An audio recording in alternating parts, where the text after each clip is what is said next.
What is up, everybody? Welcome to another beautiful Whiskey Wednesday night, only a week out from the big day, from Christmas. Guys, thanks for being here. If it's your first time here, I'm Jason C. Welcome to the Mash and Drum Whiskey Wednesday night live stream, which we do each and every week, unless, I'm traveling or it's Christmas. But welcome in, everybody. And the Grinch is still here hanging out. How are you doing? Yeah, I'm not going to do the voice. Sorry. That's right. Pork Chop is here.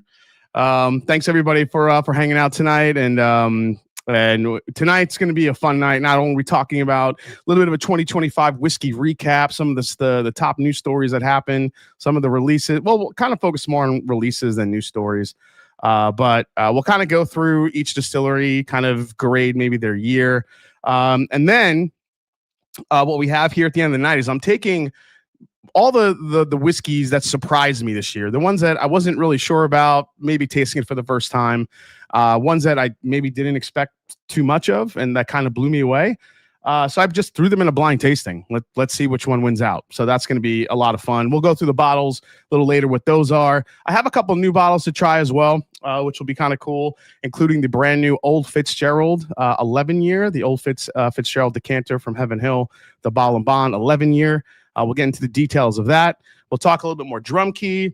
All my drum keys just made it back home yesterday, so I finally got all my bottles in. This is the single barrel label. As you can see, look how dark that whiskey is. So if any of you guys get lucky enough to get one of these single barrels, holy shit. So I'm really excited. Those are already starting to make their way out. Actually, a couple people texted me, and they said that they'd gotten their bottles. So they are starting to deliver. So if you guys are waiting, then keep an eye out. So while we're doing that, let's say hi to some people in the chat. Let's get in here. Let's get it started tonight. Travis Robeson is here. Hit the like on the way in. Thank you so much. Nathan Jurgensen is here. Raven 1-4 in the Glens tonight. That sounds terrible. Sounds terrible, man. Actually, it looks all right. Evening, y'all. Barbecue Ed is here. What's going on, Barbecue Ed? 96mm. A lot of interesting whiskeys popped up. Big names were slacking a little. I would agree. We'll definitely get into all that. Sagamore Rye by Night in the Glen. Tim Jurgensen, one of my favorite picks this year. I don't think enough people talk about how good. I know we've done a lot of picks this year, but that rye was really, really good. Joey B in the house. What's going on, Joey Brown? Nice to see you. We got the Bourbon Coach. What's going on, Jesse? Nice to see you, man. Who else is here? Tim Romero is here.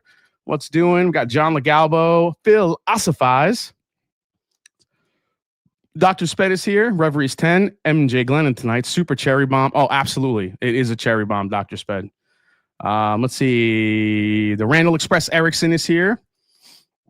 My partner in winning the Dusty Dan Invitational. What's up, Sandeep Chima? Nice to see you. Who else is here? John Farron is here. We got Danny Lynn. We got Ben D. Guthrie is here. We got Pimana Fixa from Phoenix. What's up, man? Nice to see you. Now I see why your screen name is spelled like that. Very nice. Who else we got? We got Rees Mash, Jefferson Cast Strength in the glass tonight. Jefferson's Cast Strength is in the lineup tonight, as you saw maybe in the thumbnail. One of my biggest surprise whiskeys this year. Never, ever really was like, hey, let's go buy Jefferson's. But that Jefferson's was really good. Not the most complex. And like I like to say, that thing is vanilla gasoline in the glass, and I think it's pretty fantastic. A-Brod is here. We got Echo Juliet. What's up, EJ? We got Mrs. Echo Juliet. How you doing, Melissa? Nice to see you. Tim Cornet is here. Jeff Perkins. Jeep Man is here. My Bourbon Buddy is here. Happy Whiskey Wednesday. CNE in the Glen. Bourbon of the Year. That it could happen. It could happen. You never know. James Lay is here. What's going on, James? Steven 8619. Cheers from Freeport, New York. Jason anxiously awaiting drum key. Coming full circuit. Heads back to your home. Steven, man, I'm telling you, when you get your bottle, do me a favor. Just take a picture of the bottle, like on the I don't know, maybe down by the South Street, not South Street Seaport, but the down by the water there on the Nautical Mile. Would love to get a picture of the drum key in the old stomping grounds and shoot me that image either on Instagram or wherever you can get it. But hopefully you accept the challenge, because I think that'd be pretty cool. Sweet Cindy is here. What's going on? Let's see. We got Joe the Sample Guys here. Who's this? We got Carlos Robles. I swear, is YouTube messing around with the screen names again? James Lay, Brian Shrimp, Bourbon Lover, Wade Waters here. Oh, Wade Water, what's going on, man? Tony Martin is here. Maybe the Master and Drum and a little old fashioned can do a collaboration one day. And a little old fashioned, maybe we can. I think that's one of my goals for 2026. I do want to do just more collaborations with either other YouTubers or more stuff on Instagram, or going on site more. And I know that sounds impossible because the way my schedule is, but I'm sure as hell going to try for sure. I mean, like folks it's really cool to have people live to do interviews, but doing it on site, kind of in their surroundings, and I don't know, we'll try. We'll see if that comes of anything. Thunder Dan is here. Thunder Dan, nice to see you, man. Ho ho ho, let's go. Man, everybody's coming out tonight. 289 already hanging out in the chat. Okay.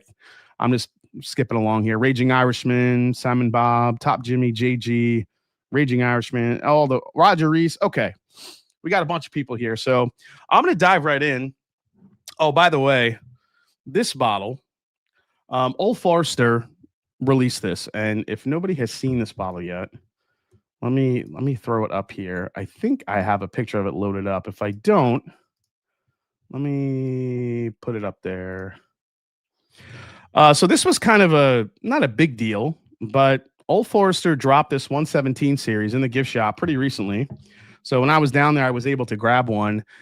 This is the release of a new limited edition whiskey that draws on the brand's Prohibition era history. The Old Forester 117 series, still proof. It's bottled at 130 proof, the same distillation proof used during a 100-day distiller's holiday leading up to the repeal of Prohibition. So these were, I believe, like at 70, 75 bucks, I think, for one of these that I paid for it. Anyway, I haven't opened this one yet, but I tried it and it's pretty not great. It's my official review. It's one of those, I don't know, just one of those Old Forester releases that you just feel like they had some high proof stuff or decided to release it at high proof, but it just still tastes like a young whiskey on fire. And I don't know, to me, it just didn't jive with me. The first super chat of the night comes from John and I. That's Stella right there. Maybe Bardstown next year. I hope so. And just for that, Stella, you get, let's see, what did I put here? Here we go. Merry Christmas, you filthy animal. And a Happy New Year. There you go. Thank you so much, Stella. Appreciate that so much. Very awesome of you. Hope to see you next year. So Bardstown Blitz already is in the planning phase, guys. It's much earlier than last year, or actually say this year. I actually have a meeting with Jim Beam tomorrow. It might be at Jim Beam. So we're gonna keep working on it and see what happens there. It's gonna be a lot of fun. Dang, that's pretty disappointing. I didn't like the last release, extra old. Stella. And you. Cheers, everyone. Yeah, it just, I don't know. It's Old Forester, I think, is one of those brands that, this year, I think their highlight this year was the Old Forester Prohibition, the President's Choice Rye. The President's Choice Rye was the highlight of Old Forester this year, I think. I think it was a really unique, super fruit forward, dark, dense type of rye whiskey. Did really well in my end of the year rye lineup. So I think that was the highlight from them. Birthday bourbon, I don't really think moves the needle too much anymore, except for people that like to keep collecting the vertical. President's Choice, there was a couple of really cool drops. I think they dropped a 12-year President's Choice this year. So there was a couple of good stuff that was out there. They did allow it to be bought online and put it out in different states for the first time ever, which was kind of a cool thing. They were still very limited. There still wasn't a lot of them, and a lot of them, ended up being on secondary, unfortunately. But I don't know. We'll see. We'll see if maybe they could build on that a little bit here in 26. I'm hoping so. Let's see what else we got going on. Hey, JC, is there a chance to get one of your whiskeys with a link password? Not sure if there's anything left, but it would be an honor to own a bottle and try a bottle of Drum Key, says Matthew. Absolutely. There is some left. You know what? It's like I should have I should have it teed up. Let's see here. Oh, nope, that's not what I want to do. Here we go. There it is. All right, I could drop the link right here and put that in the chat.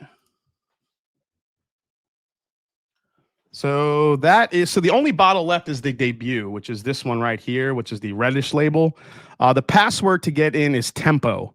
The password is Tempo in all caps. So you can click that link, put in the password Tempo, all caps, and you can grab yourself a debut. I mean, it's pretty incredible, guys. There was over almost 1,400 bottles of the debut. There was like 1350, I don't know, I think it was about 1350. And there's only like 200 something left, which is, for my first release, that, I mean, literally brought a tear to my eye. That was crazy to think that how many people were interested.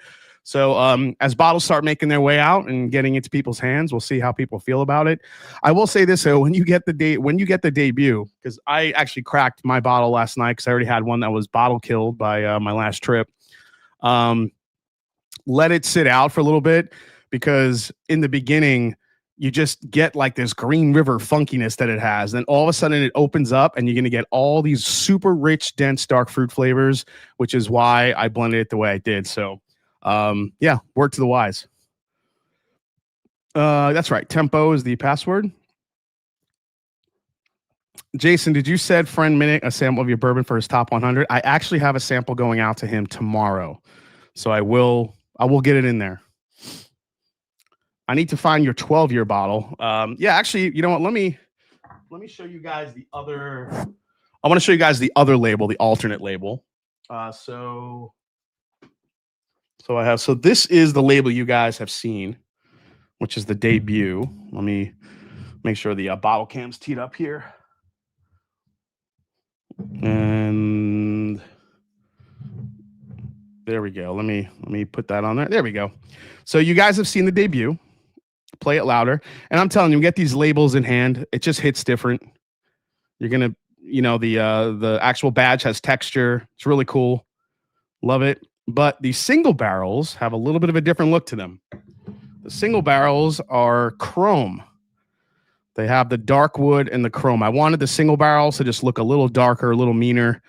And this is batch one. This is the hazmat one. This is the Green River hazmat barrel that I selected. And I also selected an almost 13-year MGP one as well. So the single barrel is a little bit of a chrome look, chrome with the dark wood, more of a classic drum look. Love it. So that's the single barrel look to it. The labels came out fantastic. Yeah, I'll keep that up there. Why not? So they came out really nice, and I couldn't be when they came in the mail, I just couldn't believe it. So they came out really great. I love that it's embossed. Yeah, that looks like the interior of a luxury car. Yeah, it's so bespoke. You don't even know how bespoke it is, guys. It's so friggin' bespoke. You have no idea. Nothing wrong with the label shopping. The single barrel is sold out. Yeah, all the single barrels went first, obviously. Single barrels always do. So Top Jimmy with the gifting the 10 memberships again, like he does each year. That's crazy. Or each week, I should say. Well, each year too, but each week. Top Jimmy, thank you. You get the elf. I love you. I love you. I love you. All right, let's try this Old Fitzy. Hey Jay, is it bespoke or not? We need to know.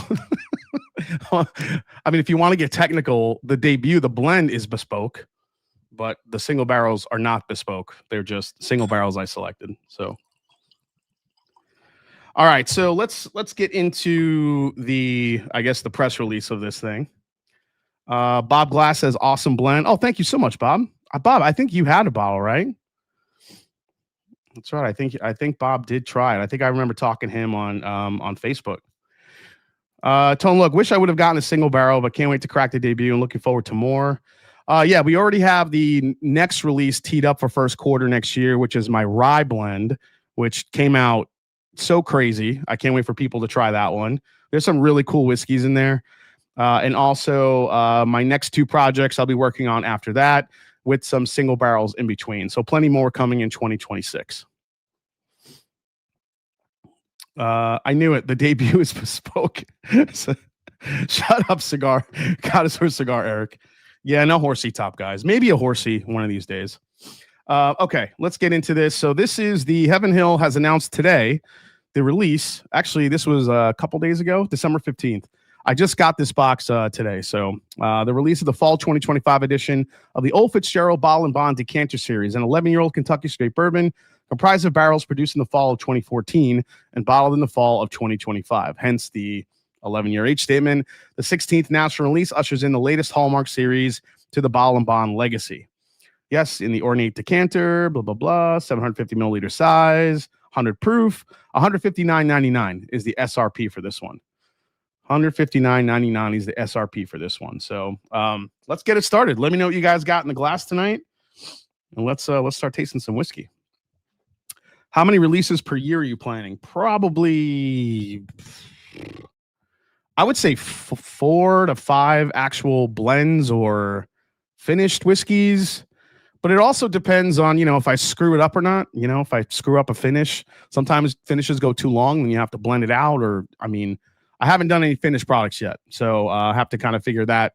I have to, there's a learning curve I need to adapt to for that a little bit and learn a little bit more about, finishing and how that process works.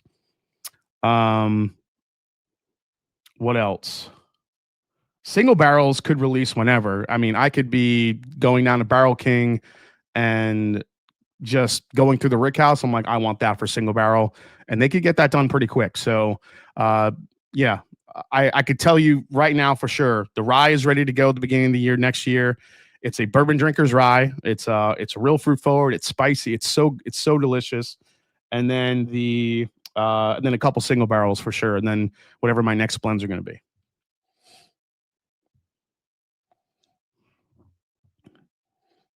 Good to have Jared over your shoulder. Yeah, Jared knows what he's doing when it comes to finishes for sure. He knows kind of the ins and outs of that. So I'll definitely be leaning on him to learn a little bit more. I don't want to go too crazy with finishes. The only thing I could tell you guys is I want to do something with French oak. You guys know I love French oak, and something with Armagnac. So those are my 2 finishes that I am kind of earmarking for 2026.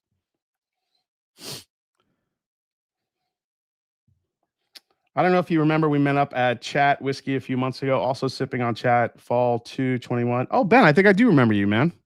I think I was sitting at the bar. I'm not sitting at the bar, but I was sitting at the window with my girlfriend and Scott and Julie. I think you came up and we chatted. Is that Old Fitz any different from last year's of the same age? I'm guessing it's the same. It's different, but no Amburana pass. Stay away from that Amburana. I think I've mentioned this. Jared has one Amburana barrel in the back of the rick house, and it freaking stinks up the entire corner of the rick house. That's right. We did talk about the Dickel, Ben D. I do remember. All right. Let me know what you guys got in the glass tonight. Here we go. Let's get into this one. Well, it certainly smells like a wheated bourbon.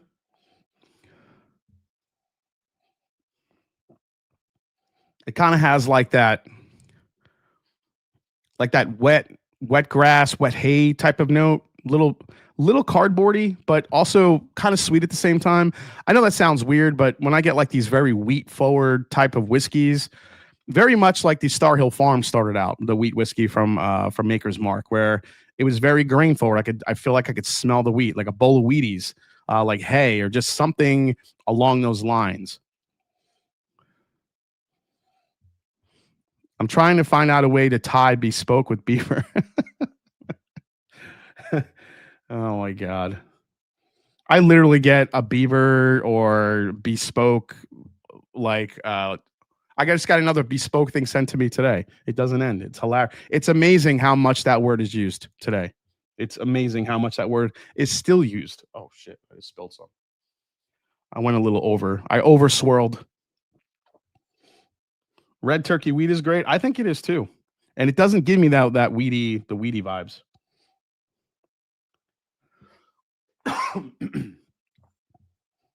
Oh man, it's getting sweeter as it opens up. It's got a little bit of that. What is that? That's a weird note. Oh, but it's This is going to sound awful and weird. My grandmother used to, you guys had have any of you guys had a grandma that used Aquanet hairspray? Like that's like that Aquanet stuff that would just come out everywhere. This is reminding me when my grandmother used to spray that shit in the bathroom and it just used to emanate and infect the entire house. Why am I smelling Aquanet hairspray? That's so weird.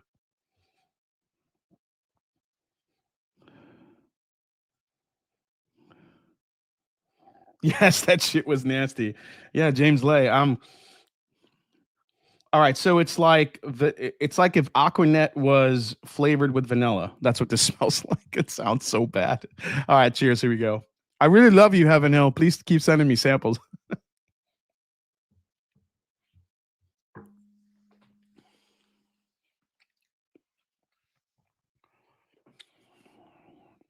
Okay, it's way nicer on the palate. It's very buttery, which I love. I love buttery, almost pastry crusty type of whiskeys. That is definitely bringing. This is way better than the last one I tried. The last one I tried was completely flat. This one actually gives you a little bit more of a punch of sweetness, a little bit more of a punch of flavor.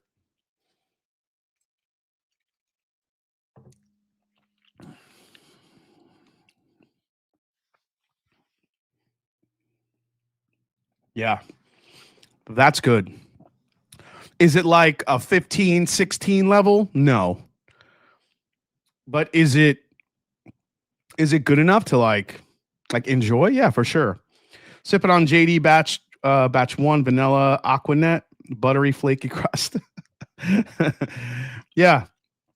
I know it sounds weird, but the nose just needs to open up a little more. Like wheated bourbons just need to get a little bit sweeter as they open up. But the palate is delicious on this. The pastry crust of it, all the different types of sweet flavors you get in there.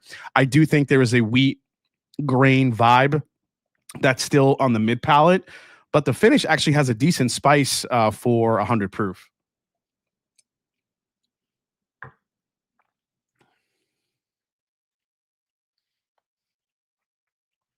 Yeah, and some of like a little hint of strawberry starting to come out that you get in some of the old Fitz wheated bourbons. Yeah, this is nice. This is a good one.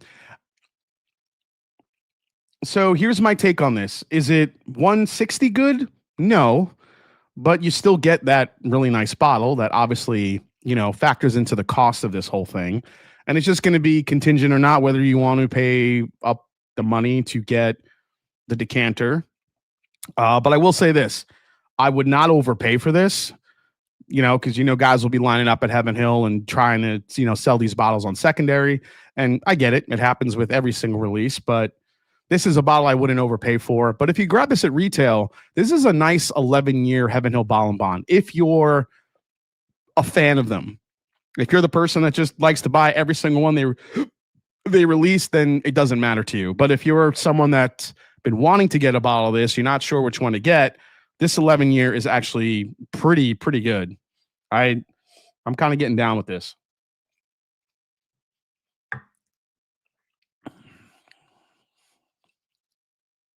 Can you compare it to the 7? Which one do I have over here? Hold on a second. I'm going to spill that.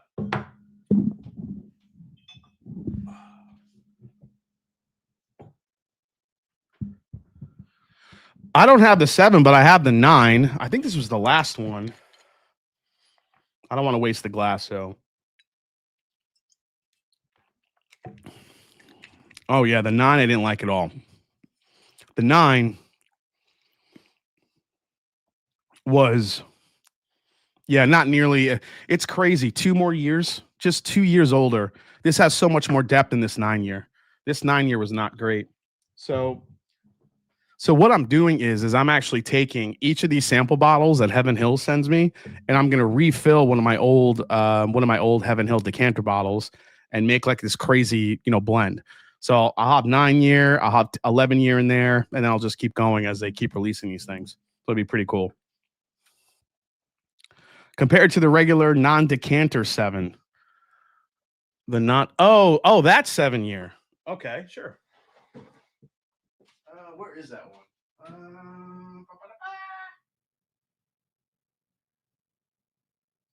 So many bottles. Is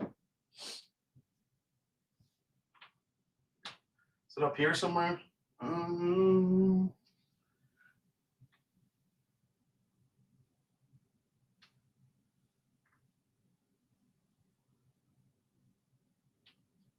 The heck did I do with it? Down here somewhere.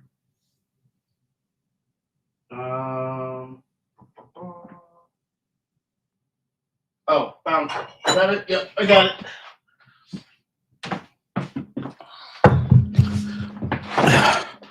Thank goodness it has a distinguishable topper.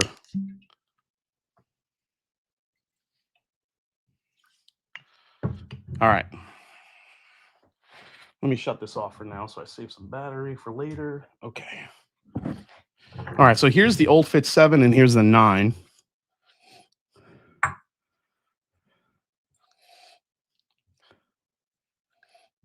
Yes, this is the old Fitz 11 decanter that I'm tasting, which already has a. I already have. I like it. I like it pretty. I think it's pretty impressive. Well, I wouldn't say it's super impressive. I think for an 11-year bottle and bond old Fitz, it's hitting the mark where it should. It's not underwhelming, but it's not overwhelming. If you get it for retail, more power to you, but do not overpay for it. That was pretty much the summation of my review. All right, the 7-year.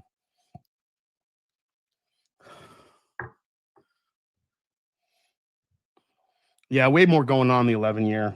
Again, the 11-year, the nose has calmed down. It doesn't really smell like Aquanet anymore. Now you're getting into the really sweet weeded bourbon flavors where it's a little bit fruity, but also again that like custard, vanilla, pastry crust type vibe is coming out.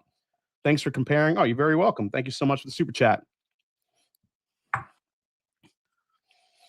The 9 or the 7, I should say, is.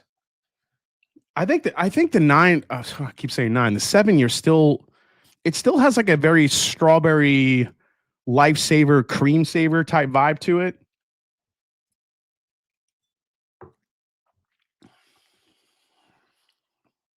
Yeah, it's very sweet. I think the old Fitz is okay. The 7-year, I think it's a nice bottle for the money, but honestly, it just. Look, you have to go into it knowing that it's a weeded bourbon. It's going to be sweet. It's going to be easy sipping. If you're looking for more heft or more punch, then this isn't where you're going to find it. It's a very easy, sweet sipping bottle and bond bourbon. But to me, I'm still getting strawberry out of that. Dude in front of me cracked his VVS 11 online at Heaven Hill and gave me his first sip. Silky and sweet on the palate, says Kooky Cats. Yeah, it's a good way to describe it. Hot sour soup and whiskey is a no-go, FYI. Yeah, don't do that. No hot and sour. Chinese food and then drinking whiskey is one of the worst things you can drink. One of the worst things you can do. It just doesn't work. Well, if you're just drinking to drink, then that's fine. But if you're looking to do a tasting and then you eat Chinese food before, you're done. You're done. Watch out for the green bottles while the Grinch is in there. The Gold Neck OF7 are richer, a darker strawberry, if you will. The Gold Neck OF7. Is there a Gold Necks?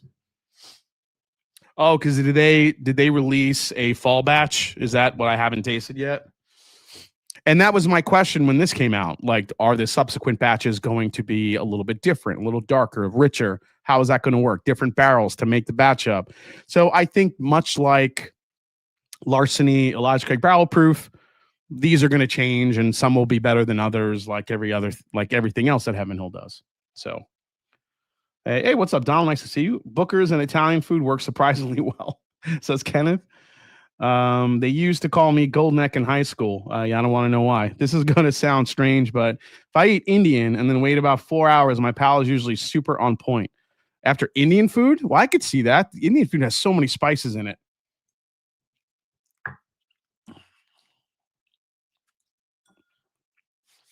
Yeah, the 11-year just has more going on here, but I think like I said, for retail, if you're looking for a decanter, the 11-year is a nice little pickup. It's good, but I would not overpay for it by any means. So don't go paying $250 or $300, whatever they're going for in secondary right now.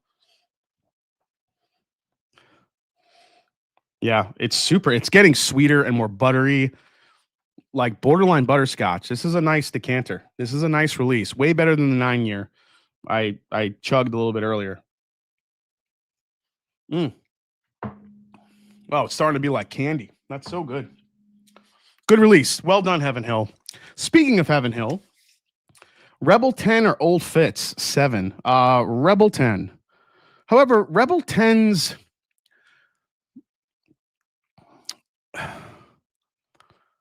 the last two I've had haven't been great. I don't know if it's just something has changed. Maybe it's a different lot of barrels, but they just haven't been as good as. And again, I hate to be that guy. Like, oh, when it was like a few years ago, it was better, but it was better. There's no way around it. Hey, Jason, drinking Sagamore Rye Double Oak tonight. Pretty good, says RDL. Hey, what's up, man? Nice to see you, Ricardo. Yeah, Sagamore Rye Double Oak, dude. That is such a crushable rye. It's really good. Bottle and bond is an interesting subcategory. The average consumer has no idea what the hell bottle and bond means. Yes, which is why it's become a marketing term. I would argue, what was like 3 years ago, maybe 4 years ago, when everybody was putting out a bottle and bond whiskey. Everybody had one. Everybody was coming out with a bottle and bond because it didn't matter what it meant anymore. Now it became a marketing thing. That's what happened that year for sure. Should we compare to 7-year bottle and bond? Says Reese. Yeah, we just did that, Reese Mash. Oh, the actual like a Rebel. I would need to find one. I'm not going in the archives down there. I had the Rebel in 2023. Thought it was very good. Bought the release last fall, and it's nothing special. Again, they're single barrels, dude. So yeah, I don't know. Kenneth, I haven't been able to get into the package yet that you sent. I do appreciate it, but I literally was running around all day Christmas shopping. I got home and set up the live, and I haven't had a time to breathe tonight. So, William Heaven Hill 19 Whiskey of the Year doesn't sound like a surprise, though. It could be. It very well could be. And if it does end up winning my Whiskey of the Year, it kind of sucks. But I mean, that's what it is. When you're talking about some of the best releases this year, it's very hard to beat that bottle. And let me also preface this with saying, guys, when you guys are watching these end of the year Whiskey of the Year type videos, please keep in mind that most of these videos, if not all of them, these are not value, lists. They are the best new whiskeys that we've gotten to try throughout the year. Now, we can easily go and pick out a Russell's or a Four Roses or, an Old Fitz 7 or a Henry McKenna on the shelf, or whatever it may be, a Knob Creek 12-year. Yes, we can do that and pull them off the shelves. And I think that's a different category. That's like bourbons that are available that you love to sip on and that everybody has their favorites. And that's totally cool. And, I try to do a video of that each year, like just my top available bourbons. But when it comes to the end of the year list, it's really about the year, the lens through the lens of the drinker here in 2025. What are the new releases that came out? Which ones were the best and which ones were the most disappointing? It has nothing to do with value. It has nothing to do with what you couldn't get, what you could get, and what you do have and what you don't have. So, because a lot of people pile on the YouTubers, and I'm one of them, and I just want to just say, like, look, we say in the beginning of those videos, most of us are like, look, this is not a value video. This is not anything to do with you going out to the store right now and getting this bottle. Sorry. William Heaven Hill 19, if it does end up being, whoever was lucky enough to get a bottle of that this year, they know how good that bottle is. If you didn't get that bottle, I'm sorry. It was really hard to get. It was really hard to come by. You had to be pretty lucky. And a lot of people paid a lot of money to get that bottle, like over $1,000 in some cases. So it's just one of those things where you just have to go with what, came out. Now, I'll say I'm probably going to have a good amount of different price points in my list, but whether or not they're going to be easy to find, we'll see. However, it might, spark your radar for next year with some stuff. So, any updates on Blendageddon? All right, Jay Porter, thank you for bringing that up. All the samples I think are here. I think I'm waiting on maybe 2 more boxes. Darrell Stewart, if you're watching, get your blend here, Mr. Defending champion the last 2 years. He's like, I'm not going to send that in yet. I'm just going to wait it out a little bit. So he's keeping me waiting. So the next 2 weeks here on the Mash and Drum, Not sure what's going to be happening. Wednesday is Christmas Eve, which I can't go live because I'm going to be with family. And the following week after is New Year's Eve. Not really sure what we're doing. Usually me and Kim don't really do much. So I might be going live next week on Tuesday, also the following week. And if that does happen, we're going to start blend again in the Franken blends, I think, at least. I just didn't have time to get them in tonight. So I think for giving me a week to get it all set up, unpack everything, make the categories, make the brackets, and at least get started with Frankenblend, because this thing's going to end up running until like April of next year with all the samples. So just keep an eye on that. Just keep an eye out for that. I'll keep you guys posted on what's going to be happening. So we'll do that. I think that's what's going to happen. So we'll see. Darrell's is trying everyone else's blends and then making sure he makes his better. The hardest times are the quiet times. You fill those quiet times for me with your content. What an honor it is to be now on a bottle of your whiskey. Oh, thank you so much, Matthew. Dude, I mean, I can't say thank you. Like like everybody that has bought a bottle, I'm so honored and just so happy. 20 bottle family blind on Christmas Eve. It cracks me up when we keep seeing you looking all around your whiskey room for different bottles. We'd love to get a little tour of your dungeon there. Yeah, Tone Look. I always say it. I have to kind of do it's always such a mess down here, and maybe I should just record as it is. Like, here's my mess. Here's all the bottles. So we'll figure that out as we go along. Okay, so but I think that's also a priority. I have to do a bourbon tour video of my collection and also the whiskey room. I feel like it's long overdue. And I think you guys will be I think people will be more surprised about the bottles I don't have more than that the bottles I have. Because I just, I'm very picky. I'm just not like a huge collect. I don't have to have every Pappy. I don't have to have every single. I'm very selective what I buy. What's up, Bourbon? I'm just going to have Willow sign my drum key, says Bourbon. You can. Organized chaos is great. Yeah, it's pretty much organized chaos. All right, guys, before we get into a little bit of the recap, let's go through some new labels here for 2020. I guess these are going to be 26 labels. Just some few new labels that popped up on the TTB. If you guys missed last week, that's right, it's coming back. Knob Creek 12 cast strength. I just kept that in there because I feel like I was one of the big voices to keep shouting to Jim Beam to allow this to come back. So I'm actually going to ask them tomorrow and be like, hey, did you hear me talking about bringing that bottle back? Because if you did, thank you so much. All right, here's a bottle that everyone's just going crazy for. Yeah, here it is. We're getting another Basil Hayden, guys. Cognac Cask Reserve. That's right, a Cognac Cask Reserve. Because if we needed something, it was another Basil Hayden from Jim Beam. Speaking of Jim Beam, they're also bringing us this. A Jim Beam 7-year Toasted Oak. So now that they have that age-stated black label, this 7-year Toasted Oak is kind of going to be the next step in that iteration, in that progression, I should say, of bringing out some, maybe they're different finishes. Maybe we'll see the double oaked in the 7-year age statement. Maybe we'll see, I don't know, what are the other ones they have? They have the single barrels. Maybe that'll get age stated at 7 years. But I think the more we look at this as the year goes on next year, I think age statements will be a big thing. We'll talk about that a little bit. Let's see what else is coming out here. Oh, people are going to lose their mind over this shit. Jack Daniel's special release Tennessee rye whiskey is coming out again, it looks like, but a little bit of a twist on it. If you look at the back of the label, this is going to be a Tennessee whiskey Pokemon situation.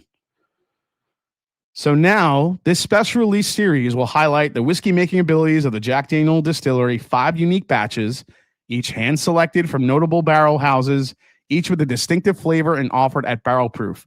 So now you'll have Boiler Hill 2, Coy Hill 1, Coy Hill 2, and the Fire Brigade Fields. So all these different batches of these ryes are going to come out next year. And I mean, 5 different ones. Everyone's going to be trying to catch all of them. It's going to be a mess. Jack Daniels is killing us with this stuff. Jack Daniels knows how much people love their rye whiskey, especially from the different locations, Coy Hills. But now you have to catch all of these. Oh my gosh, it's going to be madness. It's going to, again, More of these distilleries are leaning into the whole location thing, the whole location of the rick house and where it's aged and this and this and that. You know, I could argue that Jack Daniel's been doing this for a little while, but I think more of the over the last several years, we've seen them focusing on Tanyard Hill, Coy Hill. Now we have the Fire Brigade, we have the Boiler Hill, all these different locations that they can mess around with and market to us. Here's another quick like label, I guess. I don't know if that's a real proof of anything. That could be just for position only. But as you can see, batch size, 100 barrels, 139.4 proof. I mean, maybe that's a Coy Hill, maybe it's not. Maybe it's a boiler location. I don't know, man. Those people are going to go nuts for that shit. Just saying. And you got to try to catch all of them. Oh my God. I'm really hoping that Jack Daniel sends me a sample set of all of them. That would be sick. That'd be the coolest. That'd be the coolest thing ever to get. Better than BTAC. I'll take that. Okay, let's go to the next one. As if we didn't get enough from Jim Beam. Here's another little book coming out. Now, it's hard to see. But if you look on the very, very bottom of the label, now I think it says 121.8 proof there, but you can see little book. The next iteration, the 2026 release, is going to be Kentucky Straight Bourbon finished in sherry and toasted bourbon casks. So sherry and toasted bourbon casks. On paper, that sounds fantastic.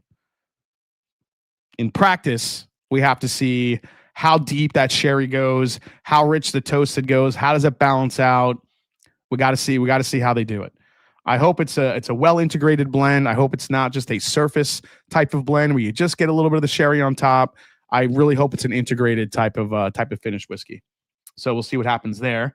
We have a couple new labels from Augusta bourbon whiskey. It looks like they're coming out with a small batch, and it looks like they're also coming out with a wheated. They have a wheated single barrel as well that they'll be releasing. So a couple new releases from Augusta that's going to be coming to the forefront as well next year.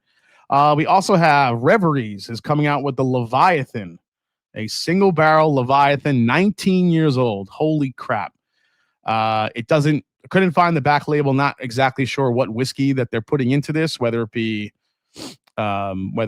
Buffalo Turkey, whether it's Barton or something else that they have up their sleeve.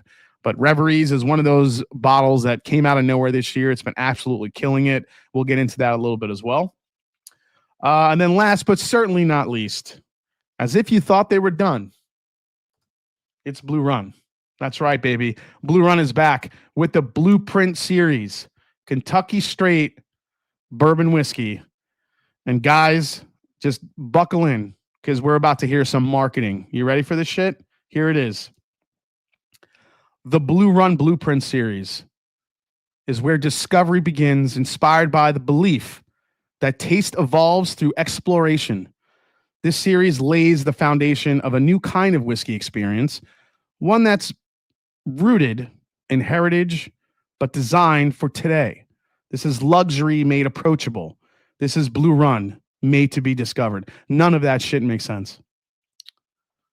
It lays the foundation for a new kind of whiskey experience. What's new? I have to drink it through my asshole? What's the new experience? One that's rooted in heritage, but designed for today. One that's rooted in heritage, but designed. So we're taking our cues from before and we're making something new today. This is luxury made approachable. This is Blue Run. Luxury made approachable. I can't. I can't.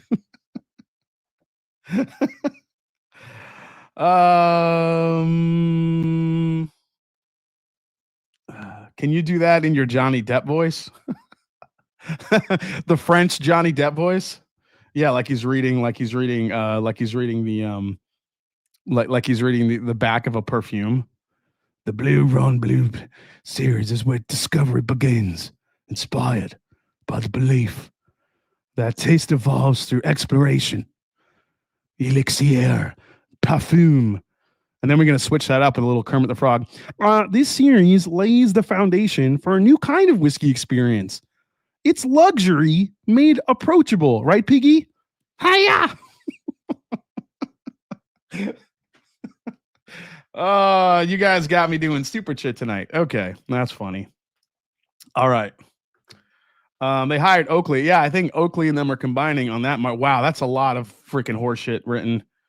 It goes back to the first like their website back in the day when Blue Run was first starting, how they were saying like we're going to honor the ones before us, but create something completely new, and they were just sourcing whiskey. So I'm like, what the hell are you talking about? All right. What did I say I was doing next? I lost track of my thoughts. That shit was funny. Oh yeah, we're gonna talk about. Let me pour something. You know what? I'm gonna pour my drum key. I'm gonna pour. You know what? I'm gonna pour my 12-year single barrel MGP. I'm gonna sip on this because it's not a super high proof on this one. This drum key single barrel is only 107 proof, but it's MGP deliciousness, and I fell in love with this barrel. So.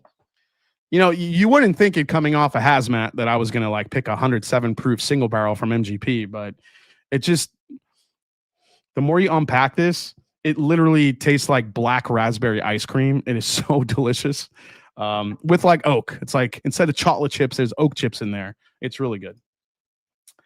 They're compensating hard because they're an NDP. Odd question, but you ever get hate mail from whiskeys you crush? No, I get more. I don't say I get a lot of hate mail, but I know Blue Run knows that I hate them. I know Blue Run knows who I am, and I know that they know what I think about them for sure. I think Blue Run was kind of the beginning of like the brands that just are feeding us all this marketing bullshit. Just be real with us. That's all I'm saying. Like, I understand and maybe I'm just looking at it from a different lens because I'm starting a whiskey brand, but it's like you guys have followed me for years. You know me. So maybe you feel like there's a trust already built there where you would want to spend money on a bottle. Whereas with a new brand, you have to really make yourself stand out. So I think in their defense, I'm being a little unfair in that regard, but still, I do feel like just be real with us. Just be real with what the whiskey is. You don't have to use all this fancy luxury. I think for some people that works, but I think for the bourbon geek in general, we read that and we just kind of roll our eyes. It makes us not want to buy it. So I don't know. That's just my opinion, but I just feel like, when you really feel like these distillers are trying a little too hard, it becomes more of a turnoff than anything. But I've gotten some like nasty mailograms from people that really love specific brands or specific bottles that I shit on, and they unload in an email. Your palate sucks. You don't know what good whiskey is. I mean, it is what it is. Jason, how many of your own drum key bottles are you stashing for the archives each release? So I have 2 each of the single barrels. That's it, because there wasn't that much. The drum keys, I'm going to have probably like 3 or 4 for the archives. Not going to keep a lot. We'll see. I might buy a couple more just for myself, but we'll see. Now, if they named it Beaver Whiskey, pretty sure that we are not the target. If that was written on the back of a JD bottle. Well, yeah. Well, you must be shaking in fear, Jason. What? They must be shaking in fear. That butterfly mascot is so intimidating. They won't write Jason hate mail because they know Jason would put that on a stream. Well, yeah, that too. Those Blue Run bottles are beautiful on the shelf despite the mediocre whiskey inside. Yeah, I do think the bottle is actually beautiful. It's very unique. But yeah, as a budget consumer, the brands like Blue Run are always a red flag. Blue Run, it's mediocre shit and overpriced too. Isn't really good marketing, says John Cloud. I just think they tried to premierize the bourbon experience. And I think in the beginning it worked for sure. There were a lot of people really interested in Blue Run, but I think the longevity of that just didn't work because the whiskey never really got better. And that's what it comes down to. Does the whiskey stay consistent? You don't have to love every release, but at least every release, they're putting out really good whiskey depending on what it is. Palates are going to differ depending on, release to release. So, Jason, I'll keep all of your bottles even after they're empty. Oh, appreciate that, Richie. Whatever happened to the bacon dude? Oh, we hashed it out. Yeah, we hashed it out. It was a communication thing. It wasn't anything. He had every right to be angry, because, to my own, I guess, busyness, I didn't follow up very well. I thought it was taken care of, and it wasn't. And yeah, I won't get into it, but it was completely. I handled it, and he was kind about it, and I think we're good. At Blue Run, we're not just making whiskey. We're decolonizing the bourbon space. This is bourbon that sees you, that holds space for you, that meets you where you are. Wow, what is that? Did you write that, or did you just write that on AI? What was that? All right, let's get into the whiskey in review here. A little bit of the year in review. So let's start with the big thing that happened this year: trends. We saw a lot of these trends, and I really feel like they're going to continue into 2026. I did mention it on one of my my Grinch videos. If you guys have been watching that, we had kind of the bourbon trends that you're seeing this year into next year. What's going to happen? How, where are things going?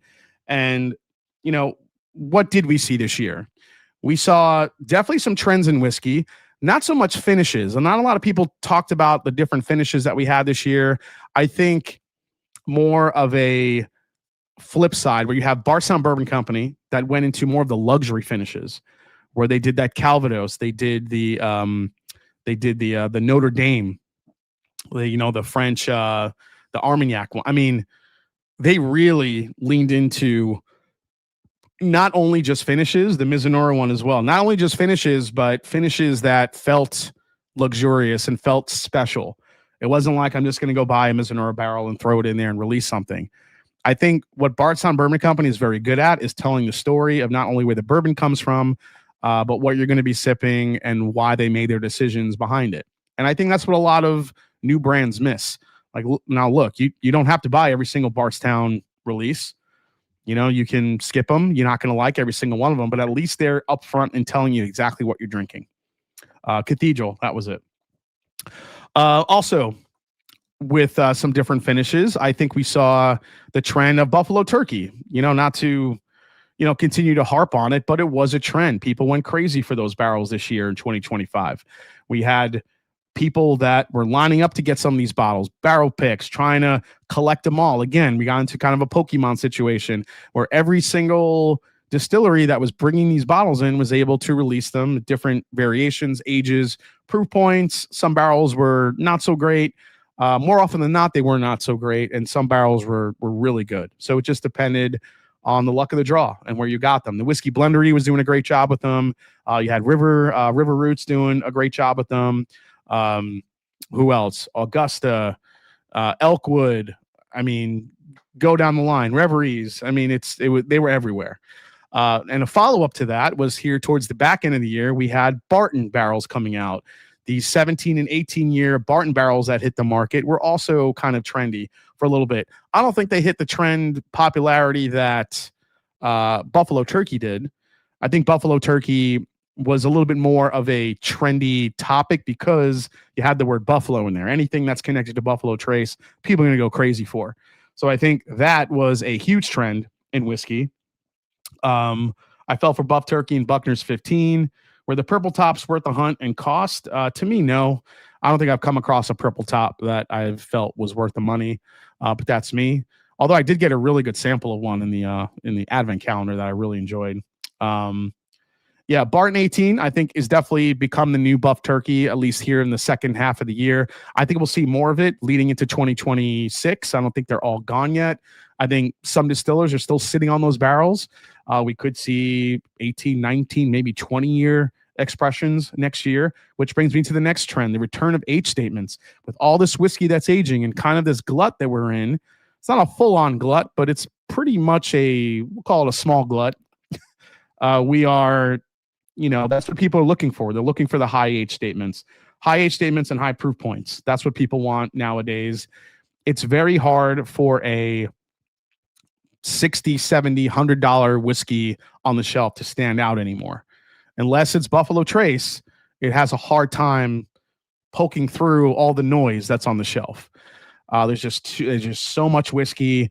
And in a world where we have that type of whiskey, like I said, the lines between budget and premium are just getting further and further apart. Then you have this big gap in the middle where you have these 60, 70, 80, $100, maybe $120 bourbons that not a lot of people are paying a lot of attention to, unless it's something brand new, or unless it's something, unique. And that's why we're seeing so many different line extensions. Guys, it makes sense. Think about it. Look at Jim Beam. I know I give Jim Beam a lot of shit, but look at what they're doing. They have so much whiskey that's being housed. If you just continue to put it in the same brands over and over, and the same bottles over and over, the consumer gets bored. There's nothing new. I'm not going to buy that. It's nothing new. I mean, if Jim Beam wanted, they could just keep pumping out, Jim Beam White Label. They could keep pumping out Knob Creek 12 year, Knob Creek 15 year, or something. They could just keep pumping that out as many times as they want. But they continue to bring out new expressions because that is what sells. People want to try the thing that's new. And that's what most of the distillers are doing. So those trends are continuing as well, I think, into 2026.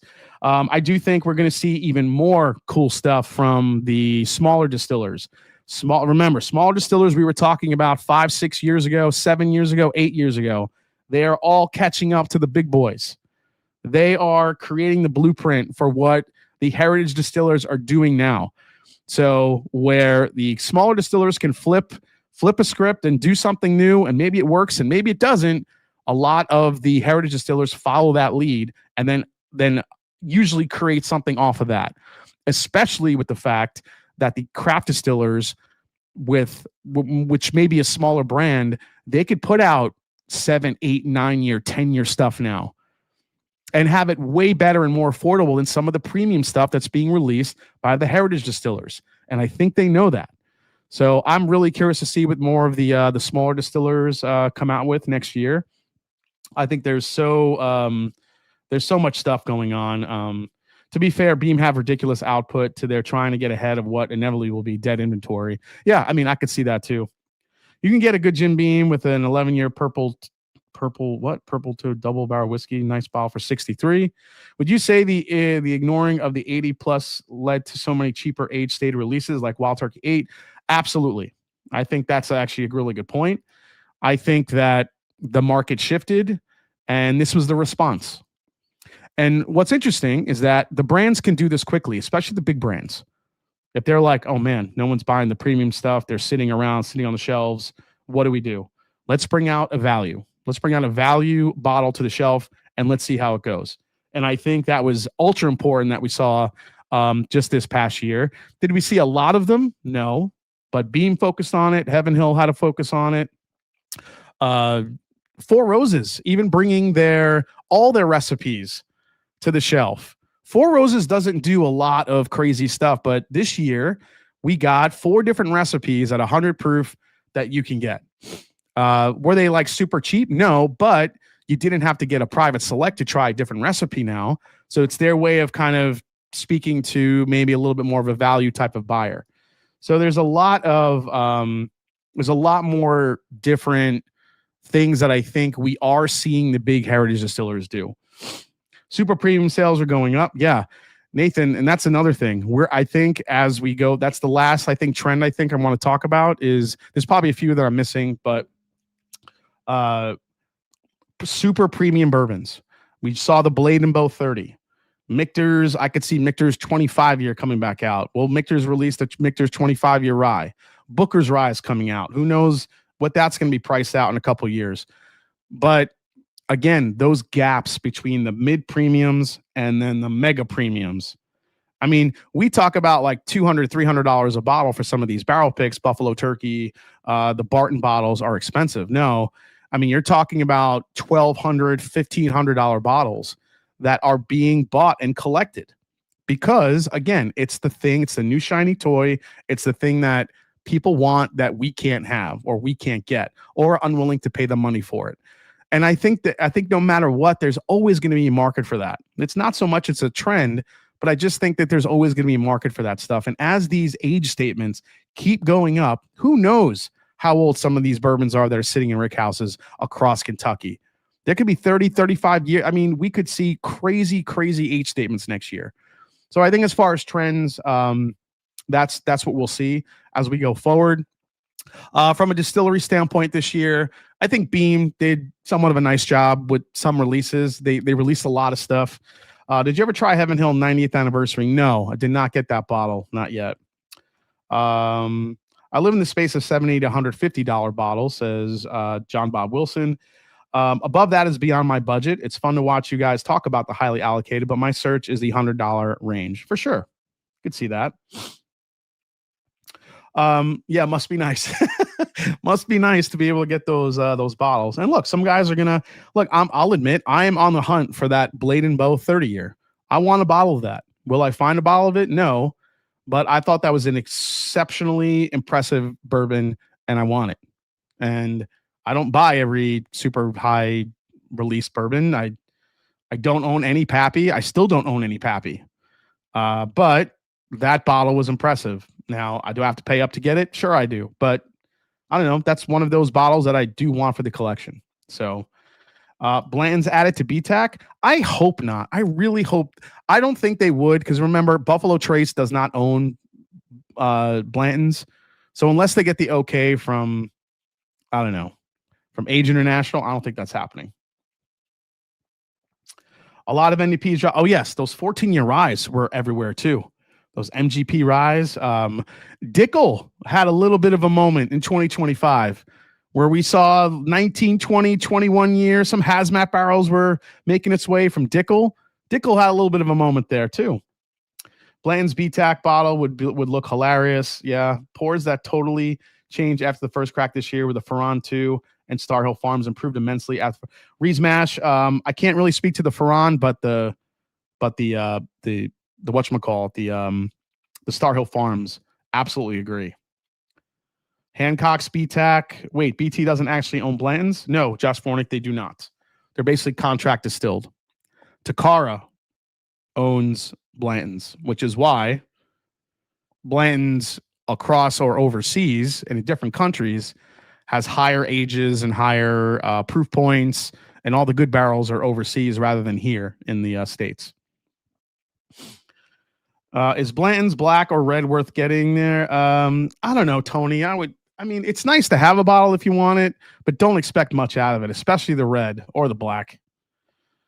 Store by me has BB and 30 sitting for $2K. Yeah, Albert Malone's, that's probably a little bit too high. I'm fine playing retail for it. I don't want to pay $2K for it, though. Jason, you ready for the Sazerac pick we getting tomorrow, Stag? Yeah, keep dreaming, buddy. No Blanton's is worth its MSRP. Yeah, so, all right, let's go by the distillery. Like I said, Jim Beam, I think, had a decent year, a couple of good. I think they had more misses than hits. But I think I think the Old Grandad 7-year was a nice release. Budget bottle, really good. The Hardin's Creeks, maybe the Beaver was kind of a funny thing. I ended up liking the Mushroom a lot, which was interesting. And the blending, all three, actually, it tastes way better all blended together than they do singularly, which was kind of nice. Buffalo Trace released Eagle Rare 12. Everybody went nuts. It's still being upcharged to about $300, and it's literally a $50 whiskey. But again, Buffalo Trace is kind of the outlier with all of it. You just kind of not sure what they're going to do. I think Maker's Mark had a surprisingly really good year. Well, let me go back to Buffalo Trace real quick. They also added E.H. Taylor to BTAC, which people went crazy for. I tried it live here last week. It was good. Wasn't impressed with it. Easily not worth the $1,200 that people are asking for it on secondary.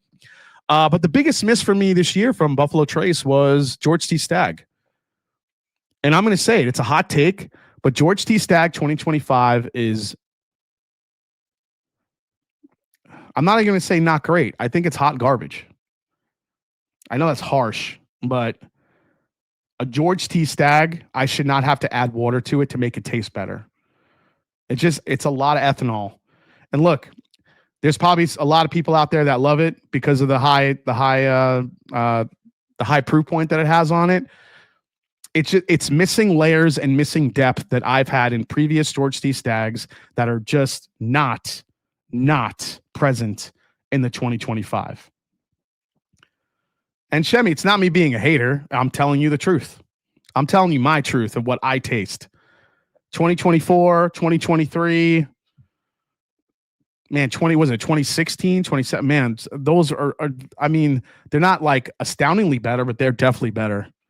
I mean, but again, oh yeah, that was the other trend I meant to talk about was hazmat. Hazmat was a trend I missed.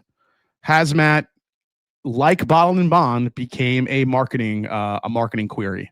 It became a marketing, people just looking up hazmat. And then if we have a hazmat bottle, we're putting it in. Warehouses across the country are being heated and set up to create hazmat whiskeys because people want high proof, really dark whiskeys. And that's the truth of the matter. And I don't think that's going away anytime soon. I think we'll see that in 2026 too. Have you had the 2022 Jack Daniel's twice barreled American single malt? Yes, I have, Mr. Elijah. I actually really like that bottle. I think they did a great job with it. Willing to give a real take on GTS. That's why we watch you, Jason. I just think it's missing, man. It's just not. It's not great. I think what Buffalo Trace really killed it with this year was Eagle Rare 17 and William LaRue Weller. Those two for 2025 are incredible.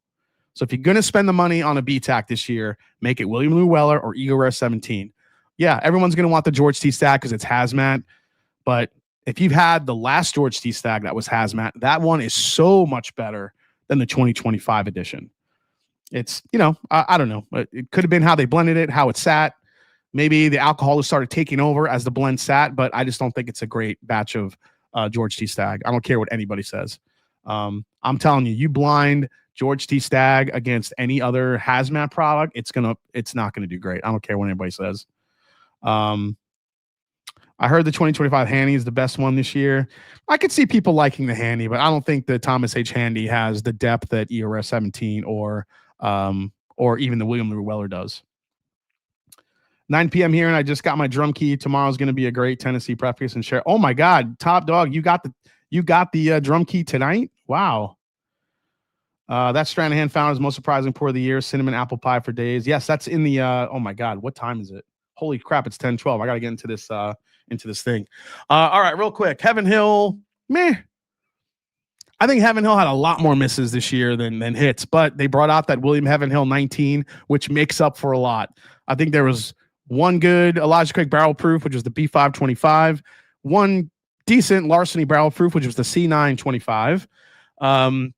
I don't really think their grain to glass series is making a lot of headway. I think they're really trying to push it. I don't really see it catching on. Yeah. I mean, they released the Unity this year, which I think was a really good whiskey. Yeah, some of that stuff was out and about, but I think they had a very up and down year from Heaven Hill. Maker's Mark, I think, was very surprising. I think the Cellar Age was really good, and the Cellar Age was okay this year. I liked it better than last year, but the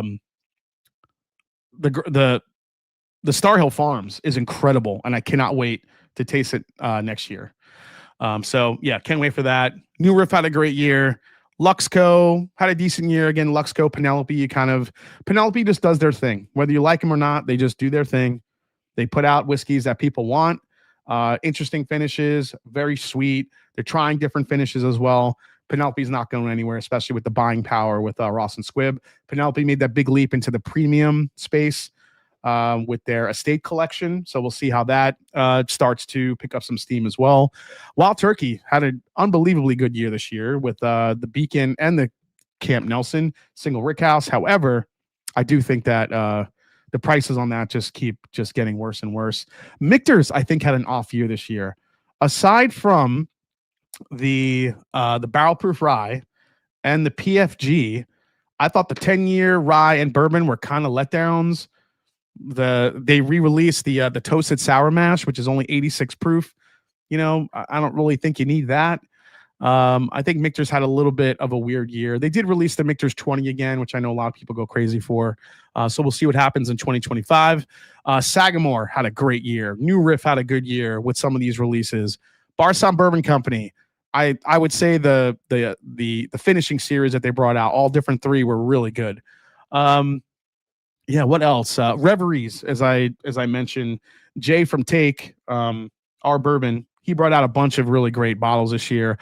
Again, that was kind of a trend. A lot of people latched onto them. He did an absolutely amazing job curating those barrels, aging them, doing different stuff with them. and writing the word bespoke on the back of the bottle. Let's give him shit for that. You know, and like I said, I'm sure I'm leaving out some distillers here, but again, think of all the great craft distillers and small blenders. Barrel King, for instance, who I have to bring them up because they're the ones backing Drum Key for me. A lot of the stuff that they're doing, it's just so unique in the space, and I think we're seeing that a lot more with not only the NDPs but also craft distillers. So I think that's where it's going to be at going forward. So we'll see what happens. I'll do a full like actual recorded video of all this, but I just wanted to kind of get it. I wanted to spit it all out so I can maybe go back as a reference for the video. And yeah, lastly, oh my, that's so good. And lastly, how could I forget Jack Daniels? Jack Daniels might have had the best year ever. They brought the toasted heritage to the shelf. They released a 10, a 12, and a 14, which a 14 could be whiskey of the year candidate as well. They brought out the rye, the sweet mash. Oh, I mean, so many good whiskeys by Jack Daniels and all good prices, unless your store, you know, is ran by assholes that upcharge everything. So there you go. Oh yeah, Pursuit United had a great year, and you know, I think Pursuit is really evolving nicely. Love what Ryan and Kenny are doing when it comes to the not only their toasted profiles but their ryes. I mean, I love what they're doing with rye whiskey. So looking forward to see what they have in store. By the way, I went to their speakeasy and it was really cool down there.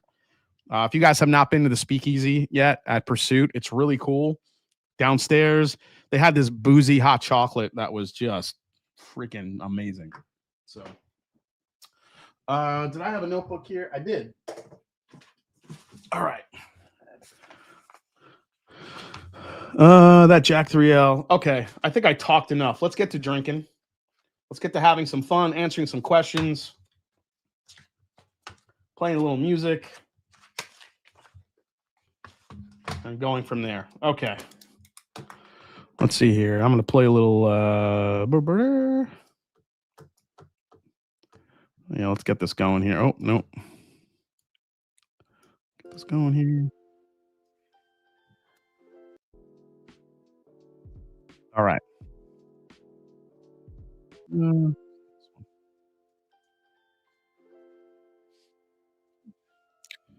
Jason, are you picking up that blue run? Nope. Oh, meme of the week. Master and Drum, Pinhook 10 was excellent as well. Oh yeah, Pinhook 10 was excellent. Master Journey, we have a pick of a Pinhook 10 coming out. I think probably next week. Yeah, let me go to the meme of the week. Thank you so much for reminding me. Bourbon meme of the week has to do with it's a little Christmas themed. And I think I remember seeing this one, but if nobody else has, might be an oldie but a goodie. Looks like Santa got my list. I don't know. This one always just makes me laugh whenever I see it. Because, you know, there are people like, I'm curious in the chat, do people buy you whiskey knowing that you're a whiskey enthusiast, or do they stay far away from it because they know, you know, that you like what you like and they're not going to attempt to try to buy you something that you may not like? I'm just curious. First year of American Single Malt is TTB official category. Oh yeah, great call out. I'm just going to call you Phoenix. Great call out, Phoenix. And an American Single Malt outside of Kentucky is getting better and better and better. And if you guys have not tried American Single Malt from either Westward, Old Line, Cedar Ridge, what am I missing? Old Line, Westward, Cedar Ridge, Del Bach, Stranahan's.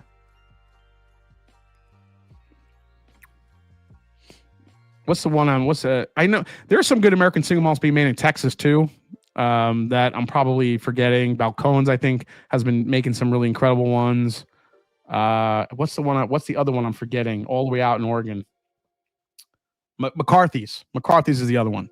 So those are the people driving the creativity of American single malt, not Kentucky. So do not taste an American single malt made by either Bullet or Heaven Hill or Jim Beam and think that that's what American single malt is, because it's not. The worst bottle I got this year was a Balcones. Gave it away. I could see that. Yeah, Copperworks, Andalusia, There's a lot of good ones, guys. Okay. Let's get into this. This is nuts. I didn't realize this was this many whiskeys. Okay. So what do we have in here tonight? So I took just some of my more surprising whiskeys this year and put them in a blind just to see how it would work. How it would work. What would win out? Maybe the one that wins ends up being my surprise whiskey of the year. So what's in here? I have Stranahan's Founders 12 Year. I have Dietrich Bourbon from right here in Ohio. I have the Woodford Reserve Chocolate Whisper. I have the Peter E. Hart Single Barrel. I have the Remus Experimental Number 1, the Seguin Moreau barrels. Jack Daniel's Sweet Mash. Silver Springs Rye. Star Hill Farms. The Old Glory Bourbon. This one's a single barrel. Not a selected one. This is one from them. This wasn't a one that I picked or anything like that. And the Jefferson's 130 proof. So, yeah, 1, 2, 3, 4. Yeah, 10. I got 10 in here. Let's go.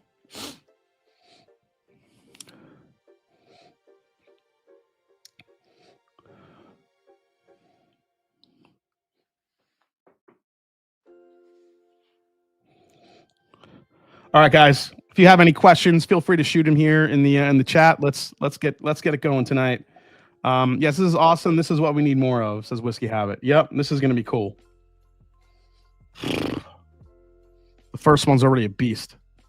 This is gonna be so hard. Let me get some water first here. Yikes. Jason, what you don't finish in blinds, you should send to patrons. Backwash be damned. Oh, that's kind of gross. The M&J Silver Springs pick is fire. Kraken. Kraken, did you have it?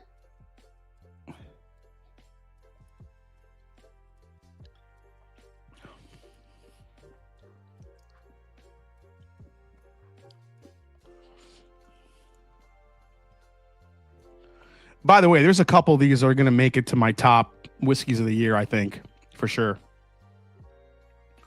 Dude, the first one is already stupid. This is like, oh, it's like cherry cobbler and oak. Oh my gosh, that's good.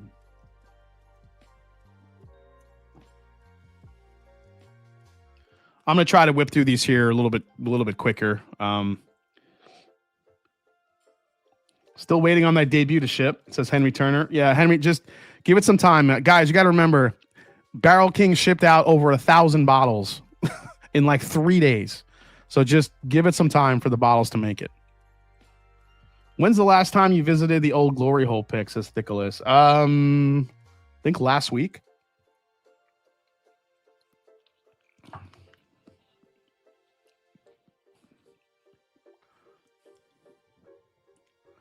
All right, so this one's a little thinner. Question: are barrel picks still fun at this point? What would you want distilleries to do differently? Smoke and firewater. It's a really good question. I think distilleries, to make barrel picks more engaging, is one. I think the experience needs to be a little bit more personal. It can't just be get in, get out. I think there are some distillers that do that still, unfortunately. But I understand they're trying to churn out more single barrels. But I think the more personal you make it, the more, it doesn't have to be fancy. But I think if you personalize a little bit more and you make it more about the group and the people that are there than just another number that's picking a barrel, that's what really resonates with folks, especially people that are picking a barrel for the first time. Second thing, all these big age statements are coming out from these distillers. Make these ages available to the pickers. Now, I know probably the smaller distillers can't do that, but the big distillers surely can. Like, put some of those higher aged barrels in your pick program. Stop stripping away and making them younger. We know you have the quantity to do that. And I think that's what's going to really set it apart. Nobody wants to pick a 5-year this or that anymore. Make it, put a little age on it. Just saying. That's a lot of pours. This is awesome. Cue the I fell clip. You want it? I haven't played it in a while. Here it comes.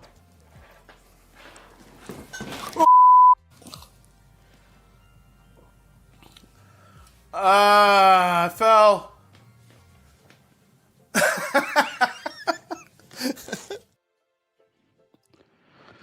Jason, what do you pour when you're just hanging out with Kim and decompressing? Actually, I don't drink on the weekends. It's kind of just a thing that I don't do unless obviously it's a party situation or I'm at an event and we're having some pours or we're at a bottle share. Yes, then I'm going to. But when it's Kim and I just hanging out, generally I don't drink too much. Sometimes I will drink on like a Sunday night because if I get a new bottle that I have to review, I will crack it open for the first time and do tasting notes. And Kim actually will take the glass and smell it and give me some of her feedback, which is she has a great nose. I mean, she doesn't really taste it as much because she's just not used to it, but she does pick a lot of things up in her nose, which is really cool to kind of hear her feedback and what she's getting. But yeah. Oh my gosh. Number 3. What the hell?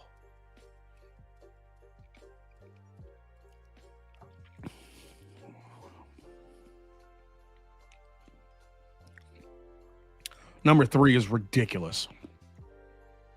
I think I know what that is.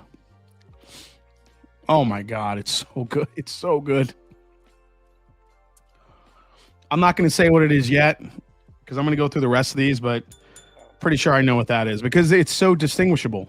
There's 2 whiskeys in here that are going to be super distinguishable. One is going to be the Founders from Stranahan's, and the other one's going to be the Chotla Whisper, the Redux.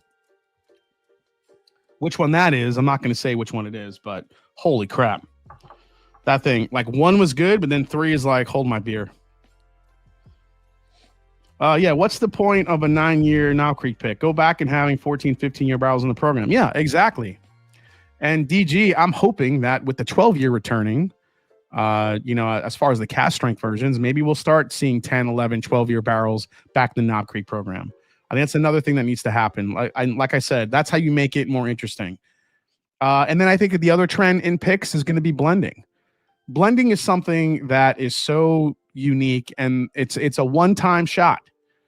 If you make that blend, you're not, single barrels are very much the same way, but blends, you could do some really unique stuff with blending. And I think that's something that some people have done. And I hope more people do it. How do you see bourbon YouTube trends changing? I don't know. I don't know if the hunt videos I think aren't going anywhere.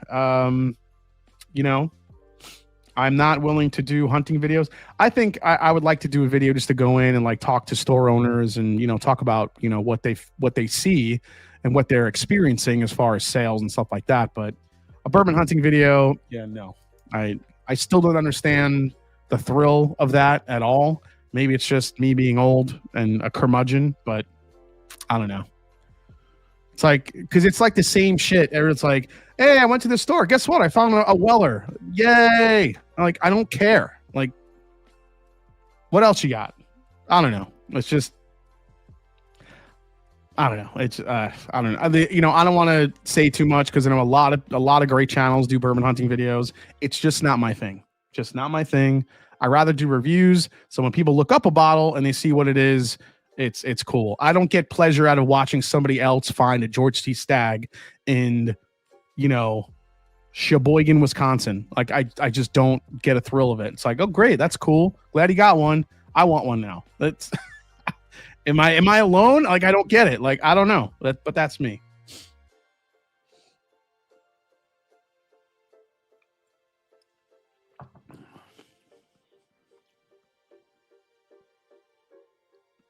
Oh, which one is that? Dude, number 4. Maybe if it was like storage unit auctions, finding dusty, that would be cool. That would, what? Like, is anybody doing videos going to estate sales and like finding like super cool bird? Like that I would watch. It'd be like Antique Roadshow with whiskey. I would watch that. I'd rather watch that than watch somebody go into a store and find some random shit. Like I want to see people do. If any YouTubers are out there doing hunting videos, Do estate sales. Call ahead, see if they have whiskey, and then go and see what they got. I want to see that. That'd be cool.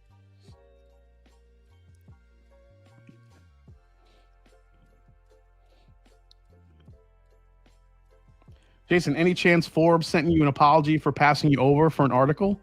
Yeah, I'm not, I'm not going to get into that, Paul.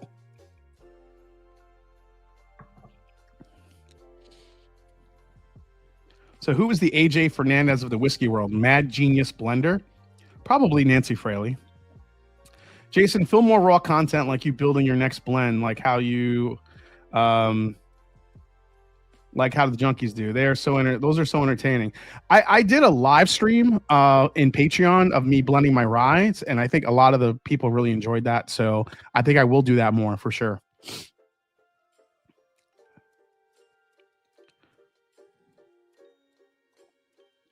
Listen, a lot of people have opinions of Bruzel, and you know why a lot of people have opinions of Bruzel? It's because he's successful. There's a lot of, I can't speak to, I've met him a handful of times. He's been very nice to me. He's a cool dude. Have nothing wrong with him. I have no ill will towards him at all. People say certain things about him, that he does this, he does that. I don't know what's true or not anymore, but I will say that he's always been nice to me. So, you know, I can't fault anyone for being successful, because I get faulted also for being successful sometimes. So I'm not going to shit on someone else for also being successful. Whether or not you agree with the Forbes article or you do, that's on you. But I'm not going to really put out an opinion here, because it is what it is. And honestly, I don't know him that well. TJ, he seems like a cool dude. He's got a ton of followers. He's got a whiskey brand now, so more power to him. I will say the one thing that I really do respect Bruzel for is, aside from the hunting videos, what I really love that he does is he puts a spotlight on a lot smaller whiskey producers. And I think more than anything, I think that's really where Bruzel shines for me. It's not the hunting videos. It's not putting, Weller in a lawnmower, whatever it was. It's the fact that he's highlighting these smaller producers that are making really good whiskey. So, if anything, I think he should be celebrated for that.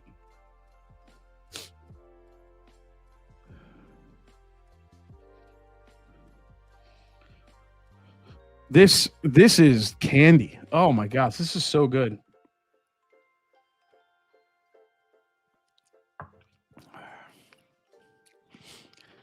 So Nathan, somebody said this. Is this true? Is Bruzel the new Fred Minnick? I don't think so. I don't think they can ever be really put in the same category. Because Fred is such a historian. He can rip off. I read a lot of history, but I can't retain a lot of it. I have to read it over and go back, and every now and again when I'm talking about a certain distillery, the history will just kind of pop back in my brain and I'll remember things. Fred Minnick knows it. He knows it so well. I don't think anybody can kind of match up to that. 4 is freaking delicious. 4 and 3, right? Well, 1, 4, and 1. Oh, okay. I've tried 4 and I like 3 of them. This is so much candy. It's so good. All right, let me go to number 5 here.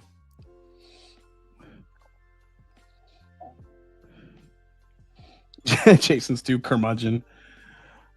I don't understand Fred's palate. To each their own. Fred is the guy of the whiskey world. He's a great marketing guy. Saw how his market was, shifted his videos to, and exploded. Yeah, totally. And people do that, man. Brew Ale does not know compared to Fred. What about Jim Gaffigan stealing Whiskey Tube Thunder? Did that upset you as much as ADHD whiskey? I mean, I don't know if it upset me. I mean, but it's, Gaffigan's he's a very large comedian, but he seems to be making strides in the bourbon world and getting barrels. And this is what annoys me, though. I think the one thing that annoys me, and it's not Gaffigan, it's any celebrity. Like you have like me and Matt, bourbon junkies, whoever you want to call out as working really hard in this industry for years. Doing videos and content and talking about brands and shining light on different brands. And A lot of times, we get a lot of great perks from that. But a lot of times, you have to really work hard. Like, people don't understand all the work that goes into this sometimes. You got to work your ass off to get certain things, whether it be barrel picks, whether it be this or that. A celebrity comes into the fold and it's like, yeah, we'll give you a 15-year-old barrel because you've done nothing and all of a sudden you're interested in bourbon. That pisses me off because it's like, what have I been doing the last 7 years talking about your shit? Like, good or bad, I'm talking about you. And now this guy comes in who's just a celebrity and you're just going to give him your best. That's what pisses me off. And it's not just a Gaffigan thing. It's all celebrities. But that's how celebrities are treated, unfortunately.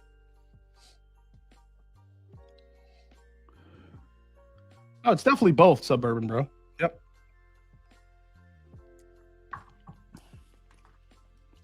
They're like, this guy could give us exposure.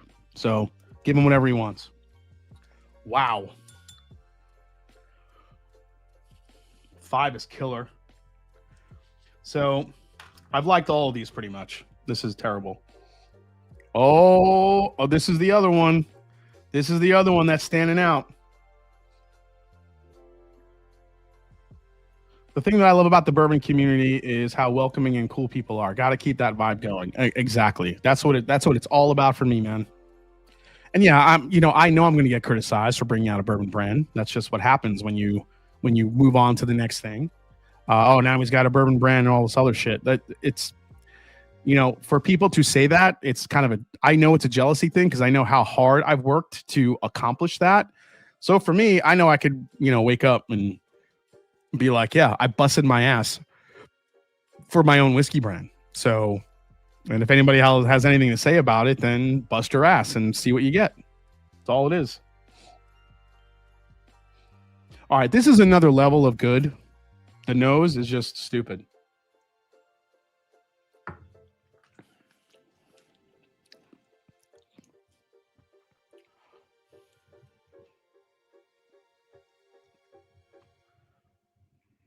All right, 4 more.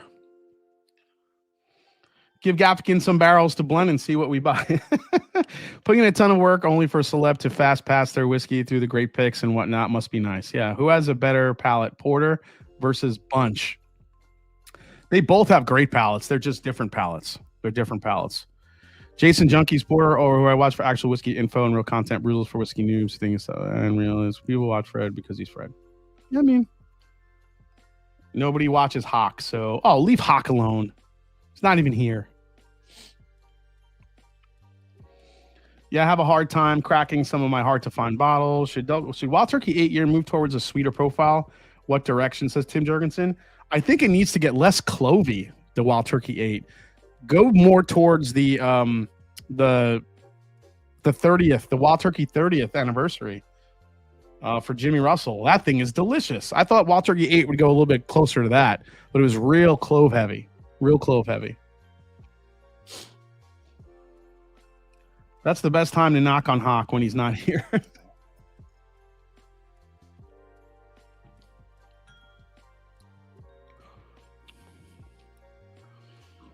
Yeah, I mean, I like the Wild Turkey 8-year. I just thought, for whatever reason, my bottle was very, very clove heavy.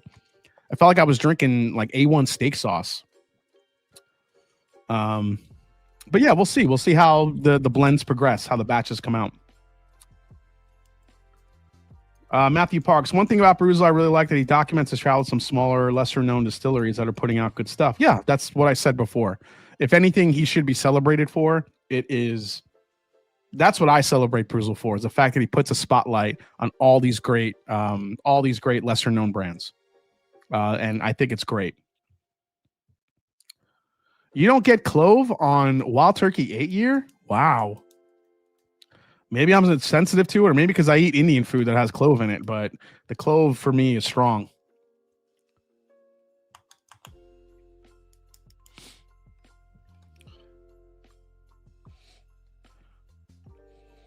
Snoop busy with Jim yeah. This is familiar, but fruit forward.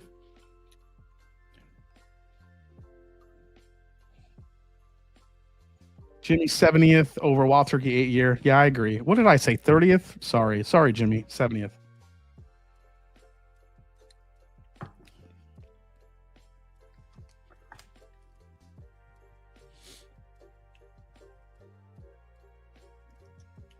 All right. Oh, 8. Holy hell.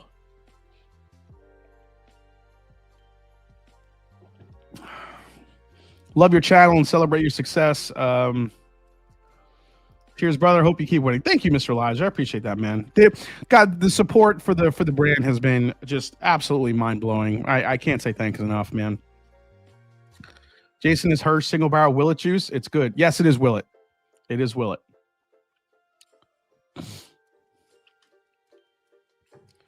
Dude.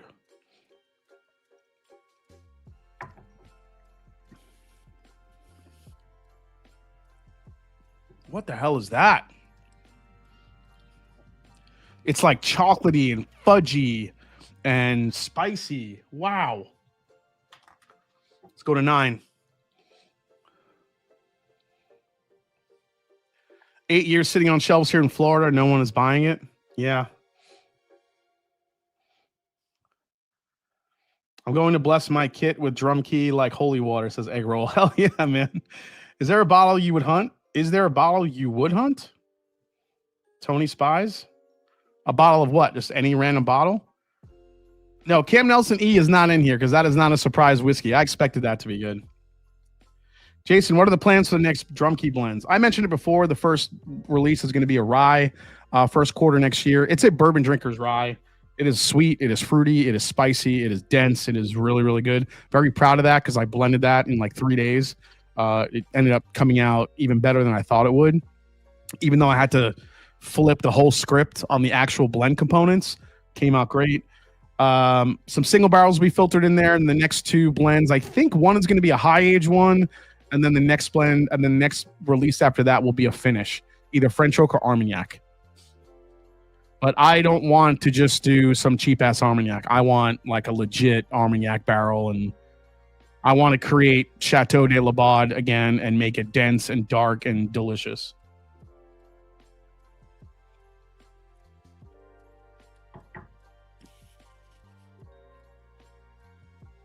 Guys, these are just all fantastic. Like ranking these is going to be impossible.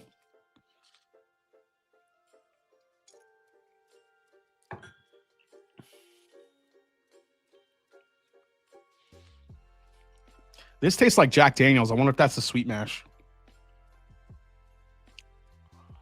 Yeah, I'll definitely, you know what, the next time I'm supposed to go down there, I think in February or March, I will do a video of me blending for sure.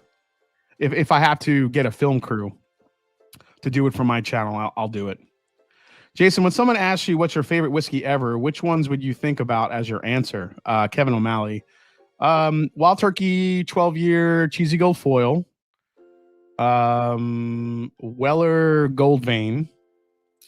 Some of the George T. Staggs that I've had in the past, which have been, a couple of them have just been insanely good. The ECBP Pirate bottles, I think, are just insanely good. What else? Michter's. I did get a chance to finally try Michter's 25-year rye. Incredible whiskey. Booker's rye I would put in there. Couple Dusties. I had an Old Crow that was just insanely good.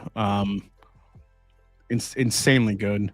I mean, Russell's 15 you could put up there in that category. Russell's 15 was just such a great, incredible modern bourbon.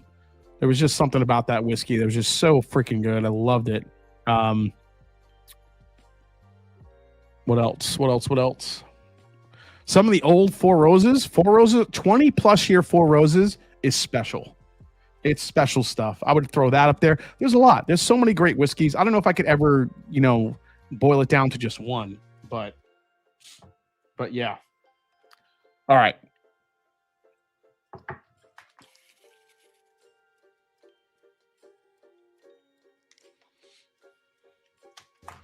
And last one here.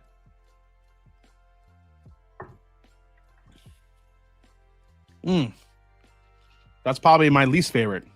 That makes that easy. Compared to these others, this one just like really fell flat. Oh yeah, the Chateau de la Baude Batch 1 from Bardstown Bourbon Company is perhaps the greatest finished whiskey of all time.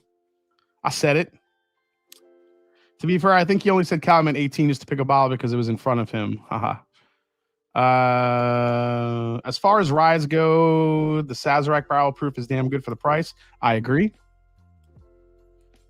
I like the 10 more than the 17, but both are great. Just my palate. Dang Hooper. Oh, not sure what you're talking about. Okay.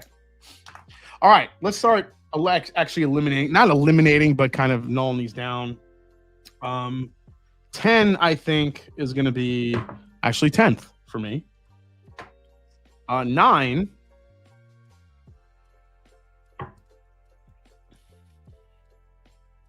I like 9 more than 10. What was the one that was up here, I think, that I feel like yeah, this one.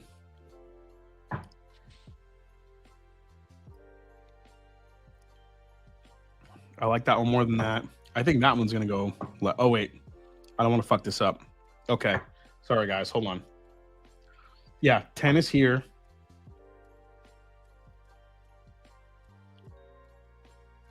So 10 is 10th. I have 2 as 9th. And I'm going to put, let's say 1, 2, 3, 4, 5, 6, 7, 8, 9. It's going to be 8th. All right. So I have that set.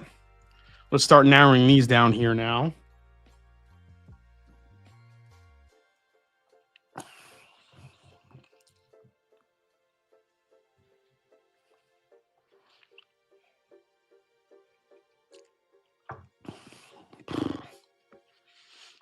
That's up there.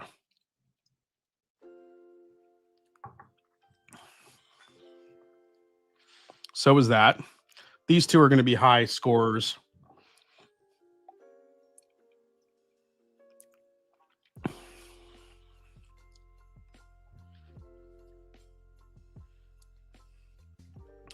Which one do I like here? This one or this one?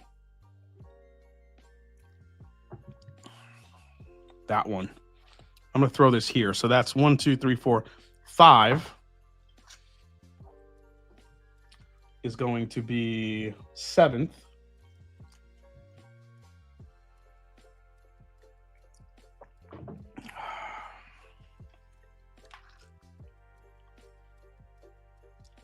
All right.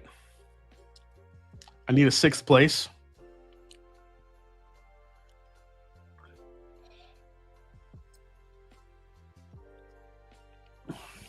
This is so good. All right, I think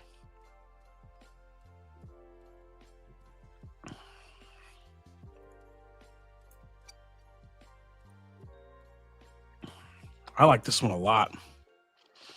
I'm going to put this one here. So that is number 6, which is going to get 6th place. Actually, I think that's a little low. Oh, no. Well, man, the finish on that's incredible. You know what? I'm going to move 1 to 6th. And I'm going to put this one to 5th. I'm going to put number 6 as 5th place. Oh, I'm sorry. Whoops.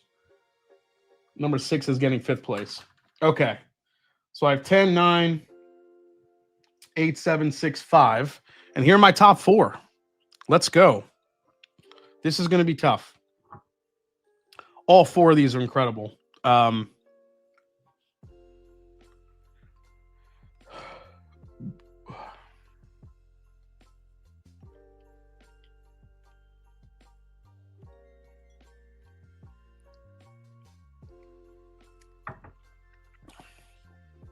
Your 6 is 7? Oh, my 6 is 7th place?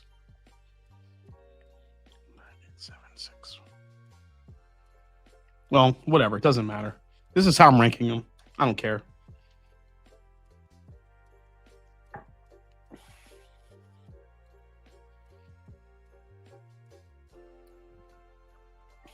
Oh my God.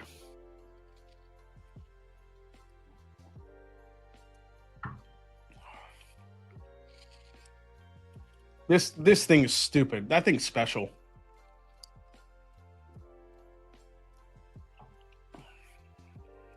Oh, I love that.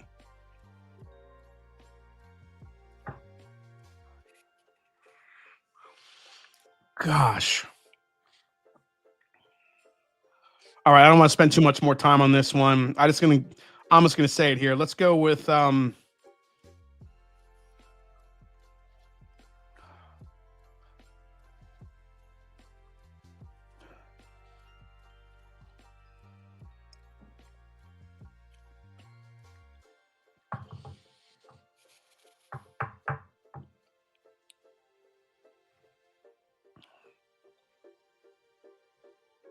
4. Nope. I like this a lot. 4, 3, 2, 1. That's the ranking. All right. I think that's it. I think I got it. Here we go, guys. Oh, it's 10:51. I'm ahead of schedule. I thought I was running behind. Okay. PFG isn't in the mix. I didn't put PFG in here, no. Because I wasn't sure. I'm like, was that a surprise bottle? I kind of expected by the description that it was going to be good. So it wasn't really a surprise for me, I guess. I don't know. Maybe it was. But these were bottles that were kind of completely off the radar. And I was just like, I'm going to... these are the ones that really surprised me this year. So let's see what we got. Last place in the mix here goes to letter G. Letter G belongs to... That's pretty surprising. Oh, let me turn on the reveal cam. I know you guys like the reveal cam. All right, last place goes to... Whoa. And it just might be this bottle. Okay, here we go. This is distracting. I'm going to close that. The Silver Springs Rye. So this Silver Springs Rye, I think it's still going to be a top surprise whiskey of the year just because it's a brand I discovered. But I just think in this blind tasting, this particular bottle I have just fell a little bit short. But there are bangers of these out on the shelf for like $35-$40. If you guys have not come across the Silver Springs Rye, these are delicious. So I know that the pick that we did tastes better than that one. So I think it just depends on what you got. That bottle is good, but it's not as good as some of the other ones that I've had. Let's see. 9th place goes to letter B. I still say that this is a underrated bottle sitting on the shelf. And it's the Remus 9-year experimental bourbon. I think that this bourbon... So this is the Seguin Moreau stuff.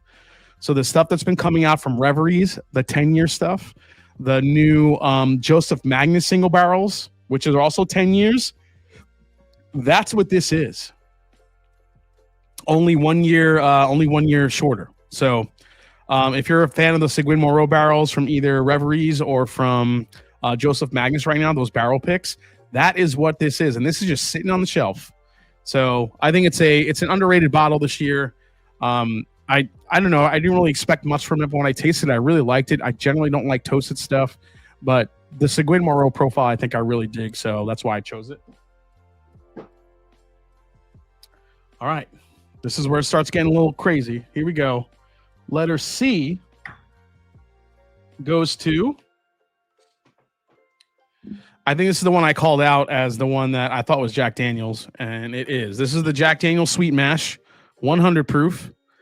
I thought this was a really interesting release from Jack Daniel's and really dug it. If anybody else got this release, I think it's a different take on Jack Daniel's. I think the front of the palate is different.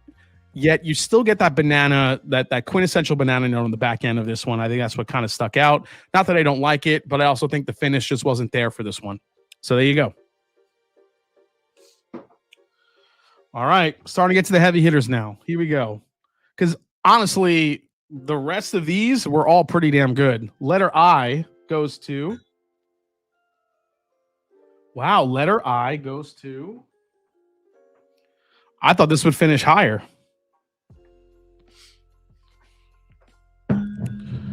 This is the Dietrich bourbon from right here in Ohio. I think they're crafted in where are they from? Let me read that. Dayton. Sorry, Dayton. They're from Dayton.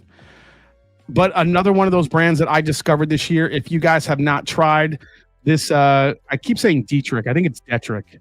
Dietrich bourbon whiskey. These whiskeys have great age statements on them. It's grain to glass. The Bell of Dayton is the actual name of the distillery. They're making incredible whiskey. So if anyone from Dietrich is watching, just keep up what you guys are doing. I want to make it out there and actually just go through the Rick House.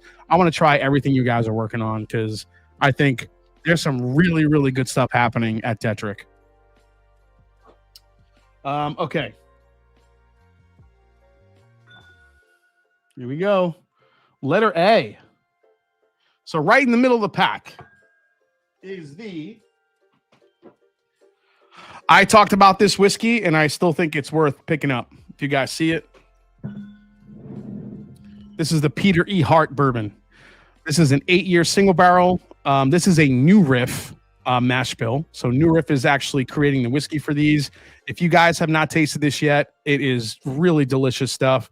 The only problem is I think they're only available in Kentucky right now. But these 8-year single barrels are really unique. I mean, it went against some pretty big competition tonight, and it made the middle of the pack. I mean, it's good. It is really good stuff, and one of those brands that I'm really proud to discover this year. Again, one of those brands that I didn't think much of. I didn't know what it was, and it really surprised how good it was. All right, next one. Letter D. Oh, everybody loves the D. Wow, the D goes to... This is a little surprise. Well, maybe not a surprise.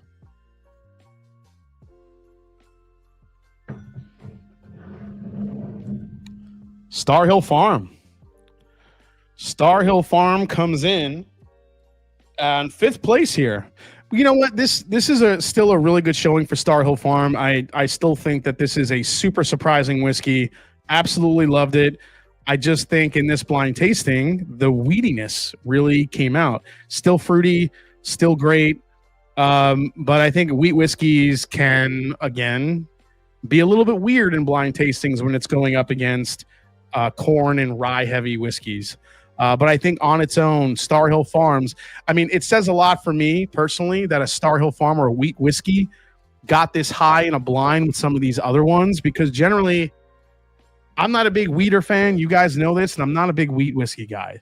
But that Star Hill Farms, I think, is one of the best releases of the year, hands down. Okay. Top 4. Number 4 goes to letter F.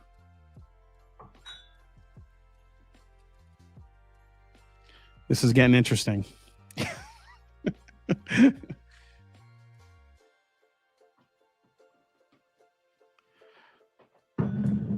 The Jefferson's Reserve Cask Strength. This behemoth, 130 proof vanilla gasoline. Guys, when so in my notes, I wrote, this is the one that tasted like candy in the notes. This is the Candy Bomb vanilla high proof. This thing is in your face. I love this bottle. If this is still sitting on the shelf in your area, you need to go get it. It drinks a little hot, but it is, when this opens up, when it's right at the perfect point right now. See, it's on that shoulder. It gets to that shoulder, and that's it. It is just pure. It turns to candy. It is so freaking good, and it got 4th here tonight, which in the context of some of these other whiskeys, that's damn. Jefferson's for me is completely off the radar. I don't buy Jefferson's. I never really loved Jefferson's, but this, whatever this is, I hope they make more of it or keep bringing it out. So $50 at Total Wine, Rees Mash, buy all of them. Save a couple for me too, buddy. All right. So what's left? We have the Founders from Stranahan's. We have the Chocolate Redux from Woodford Reserve. And number 3, holy crap. Probably the biggest surprise here tonight, letter H. Wait a second. That's not right, is it? Did I put that third? I did.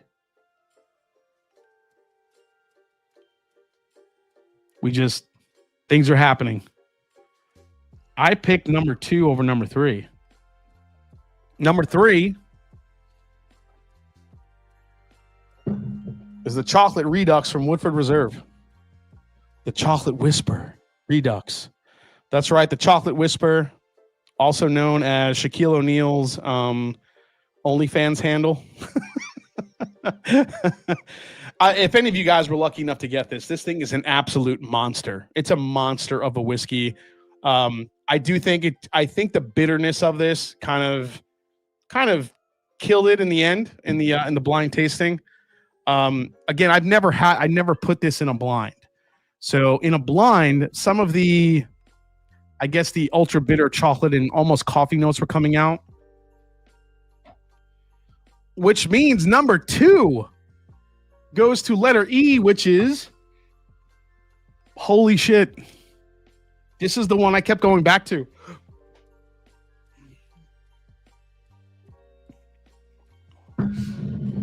It's the Old Glory. It's this Old Glory. Look how dark that single. This is so freaking good, guys. Holy shit. I thought this would be middle of the pack. It got number 2. I thought the Peter E. Hart would be up here, but Old Glory's like, you know what? Screw it. This is where I'm going. Old Glory out of Tennessee gets the 2 spot, which means number 1. I knew what it was as soon as I tasted it, and I can't stop drinking it. It's so stupid good. Stranahan's 12-year Founders is the surprise whiskey of the year on the Mash and Drum, and it's not even close. And this is going to end up going into the final Whiskeys of the Year competition to see how it does against some of the other behemoths. But I'm telling you now, this is going to end up being a top 10 whiskey. It's going to end up being a top 10 whiskey, man. That's coffee. Heck yeah, never going to get it. Yeah, unfortunately, this sold out fast. If you weren't on it, if you weren't paying attention to it, it's gone now. True number 1 will be Mellow Corn, just so you guys know. Finished Mellow Corn. Mellow Corn finished in Armagnac. This is so good. It's so stupid. It's so stupid good. And it's not just sweet. I mean, people talk about the sweetness that this has, but it has depth, it has spice, it has everything to balance out. This is incredible. So to all the folks at Stranahan's, just keep making more of this, please. This is incredible, incredible stuff. The fact that a single malt won this blind, I think just says a lot about where American single malt is if you know where to find it. And cheers to Old Glory for that single barrel, whatever the hell that is insanely good. I kept going back to it. It's syrupy, it's dark, it's delicious. Woodford Reserve, 12-year Chocolate Redux. Keep putting more of that stuff out, please. Woodford Reserve, put an age statement on your stuff because your barrel proof rye this year was terrible. That should have never been bottled, never been brought to the market. It was awful. So bring more of that to the market. We appreciate it. And Star Hill Farms, Maker's Mark, keep doing it. Peter E. Hart, Silver Spring, all these brands. Guys, these are brands you should be paying attention to, aside from all the Buffalo Trace bullshit and all the other stuff that people chase. I mean, these are legit, delicious bourbons and whiskeys that are out there. Sometimes, obviously this is sold out, but these are different whiskeys and brands you got to be paying attention to because you're going to be missing out on some really great whiskeys if you're not. And this is why I love doing this and talking about some of these new brands. It's incredible. Only single malt I've had. The single barrel is done. Savor that one. Anti-Tater Award. Yeah, Stranahan's Founders 12 is available at my local shop. Says Scott 80. Everybody message Scott 83083. Tell him to pick you one up. Jason picks Stranahan's, Old Glory, Woodford, and Jefferson's. Yes. This doesn't happen. This doesn't happen. Stranahan's, Old Glory, Woodford, and Jefferson's. Who would have thought that in 2025 I would be picking these brands as my favorites as surprise whiskey of the year? There's a reason. Dude, so good.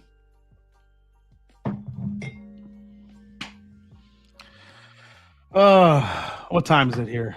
11:05. We made great time, guys. That's crazy. That's crazy. Yeah, it is a $200 bottle, the Stranahan's, but it is worth it. It's worth every sip. I don't care what anybody says. Holy crap. That's good stuff. Stranahan's, Old Glory, Jefferson's with that 130 proofer. Keep bringing more of that to the market. I feel like when I say stuff into existence, maybe it happens. So we'll see what happens. We'll see what happens in the future. Maybe we get another Jefferson's 130 cask strength, whatever that hell is, whatever that is. Oh my gosh, it's so good. Every live, Jason adds one more year of not getting on the Buffalo Trace sample list. That's true. Listen, I've conceded the fact that Buffalo Trace is never going to send me anything. If they ever do, I would be honored.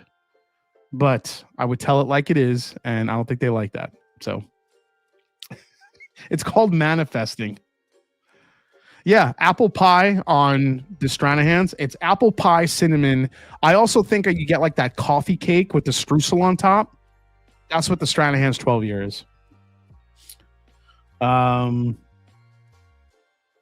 is selling out for sure. Yeah, I don't know how much or how many of those bottles they have, but if anybody sees that bottle anywhere, grab it. And if no one has tried Old Glory, you need to try it immediately, especially the single barrels. So, guys, thank you so much for hanging out tonight. Next week is a little up in the air. We'll see what happens. I'm hoping to go live Tuesday night, Christmas Eve. We'll see how it goes. I also want to say thank you for all the positive messages I've been getting about the Grinch content. It's been so much fun doing that. The next few episodes are pretty funny. We got some funny songs we're going to be talking about. Grandma got run over by a reindeer. What else? What else is in there? Feliz Navidad. There's some good ones. So keep on track for that. Guys, thanks so much for hanging out tonight. Thanks so much for, I said a lot of words tonight. I know it was a lot of talking and yapping, but we did taste some fantastic whiskeys. I appreciate all of you. I love each and every one of you. For all of you that bought a Drum Key whiskey, thank you so much. You will see a video about Drum Key this week. I'm creating a video just about the brand, the story of it, the genesis of it, everything. So one of these days there'll be probably two videos, a Grinch one and then a Drum Key one. So guys, thanks for all the support, all the love. And as I always say, it's not about the whiskey, it's the people you share it with. Cheers, guys, and I'll see you probably next week. Maybe Blend Again and Frankenstein happens. Frankenblends on the Mash and Drum. Cheers, guys. Love all of you.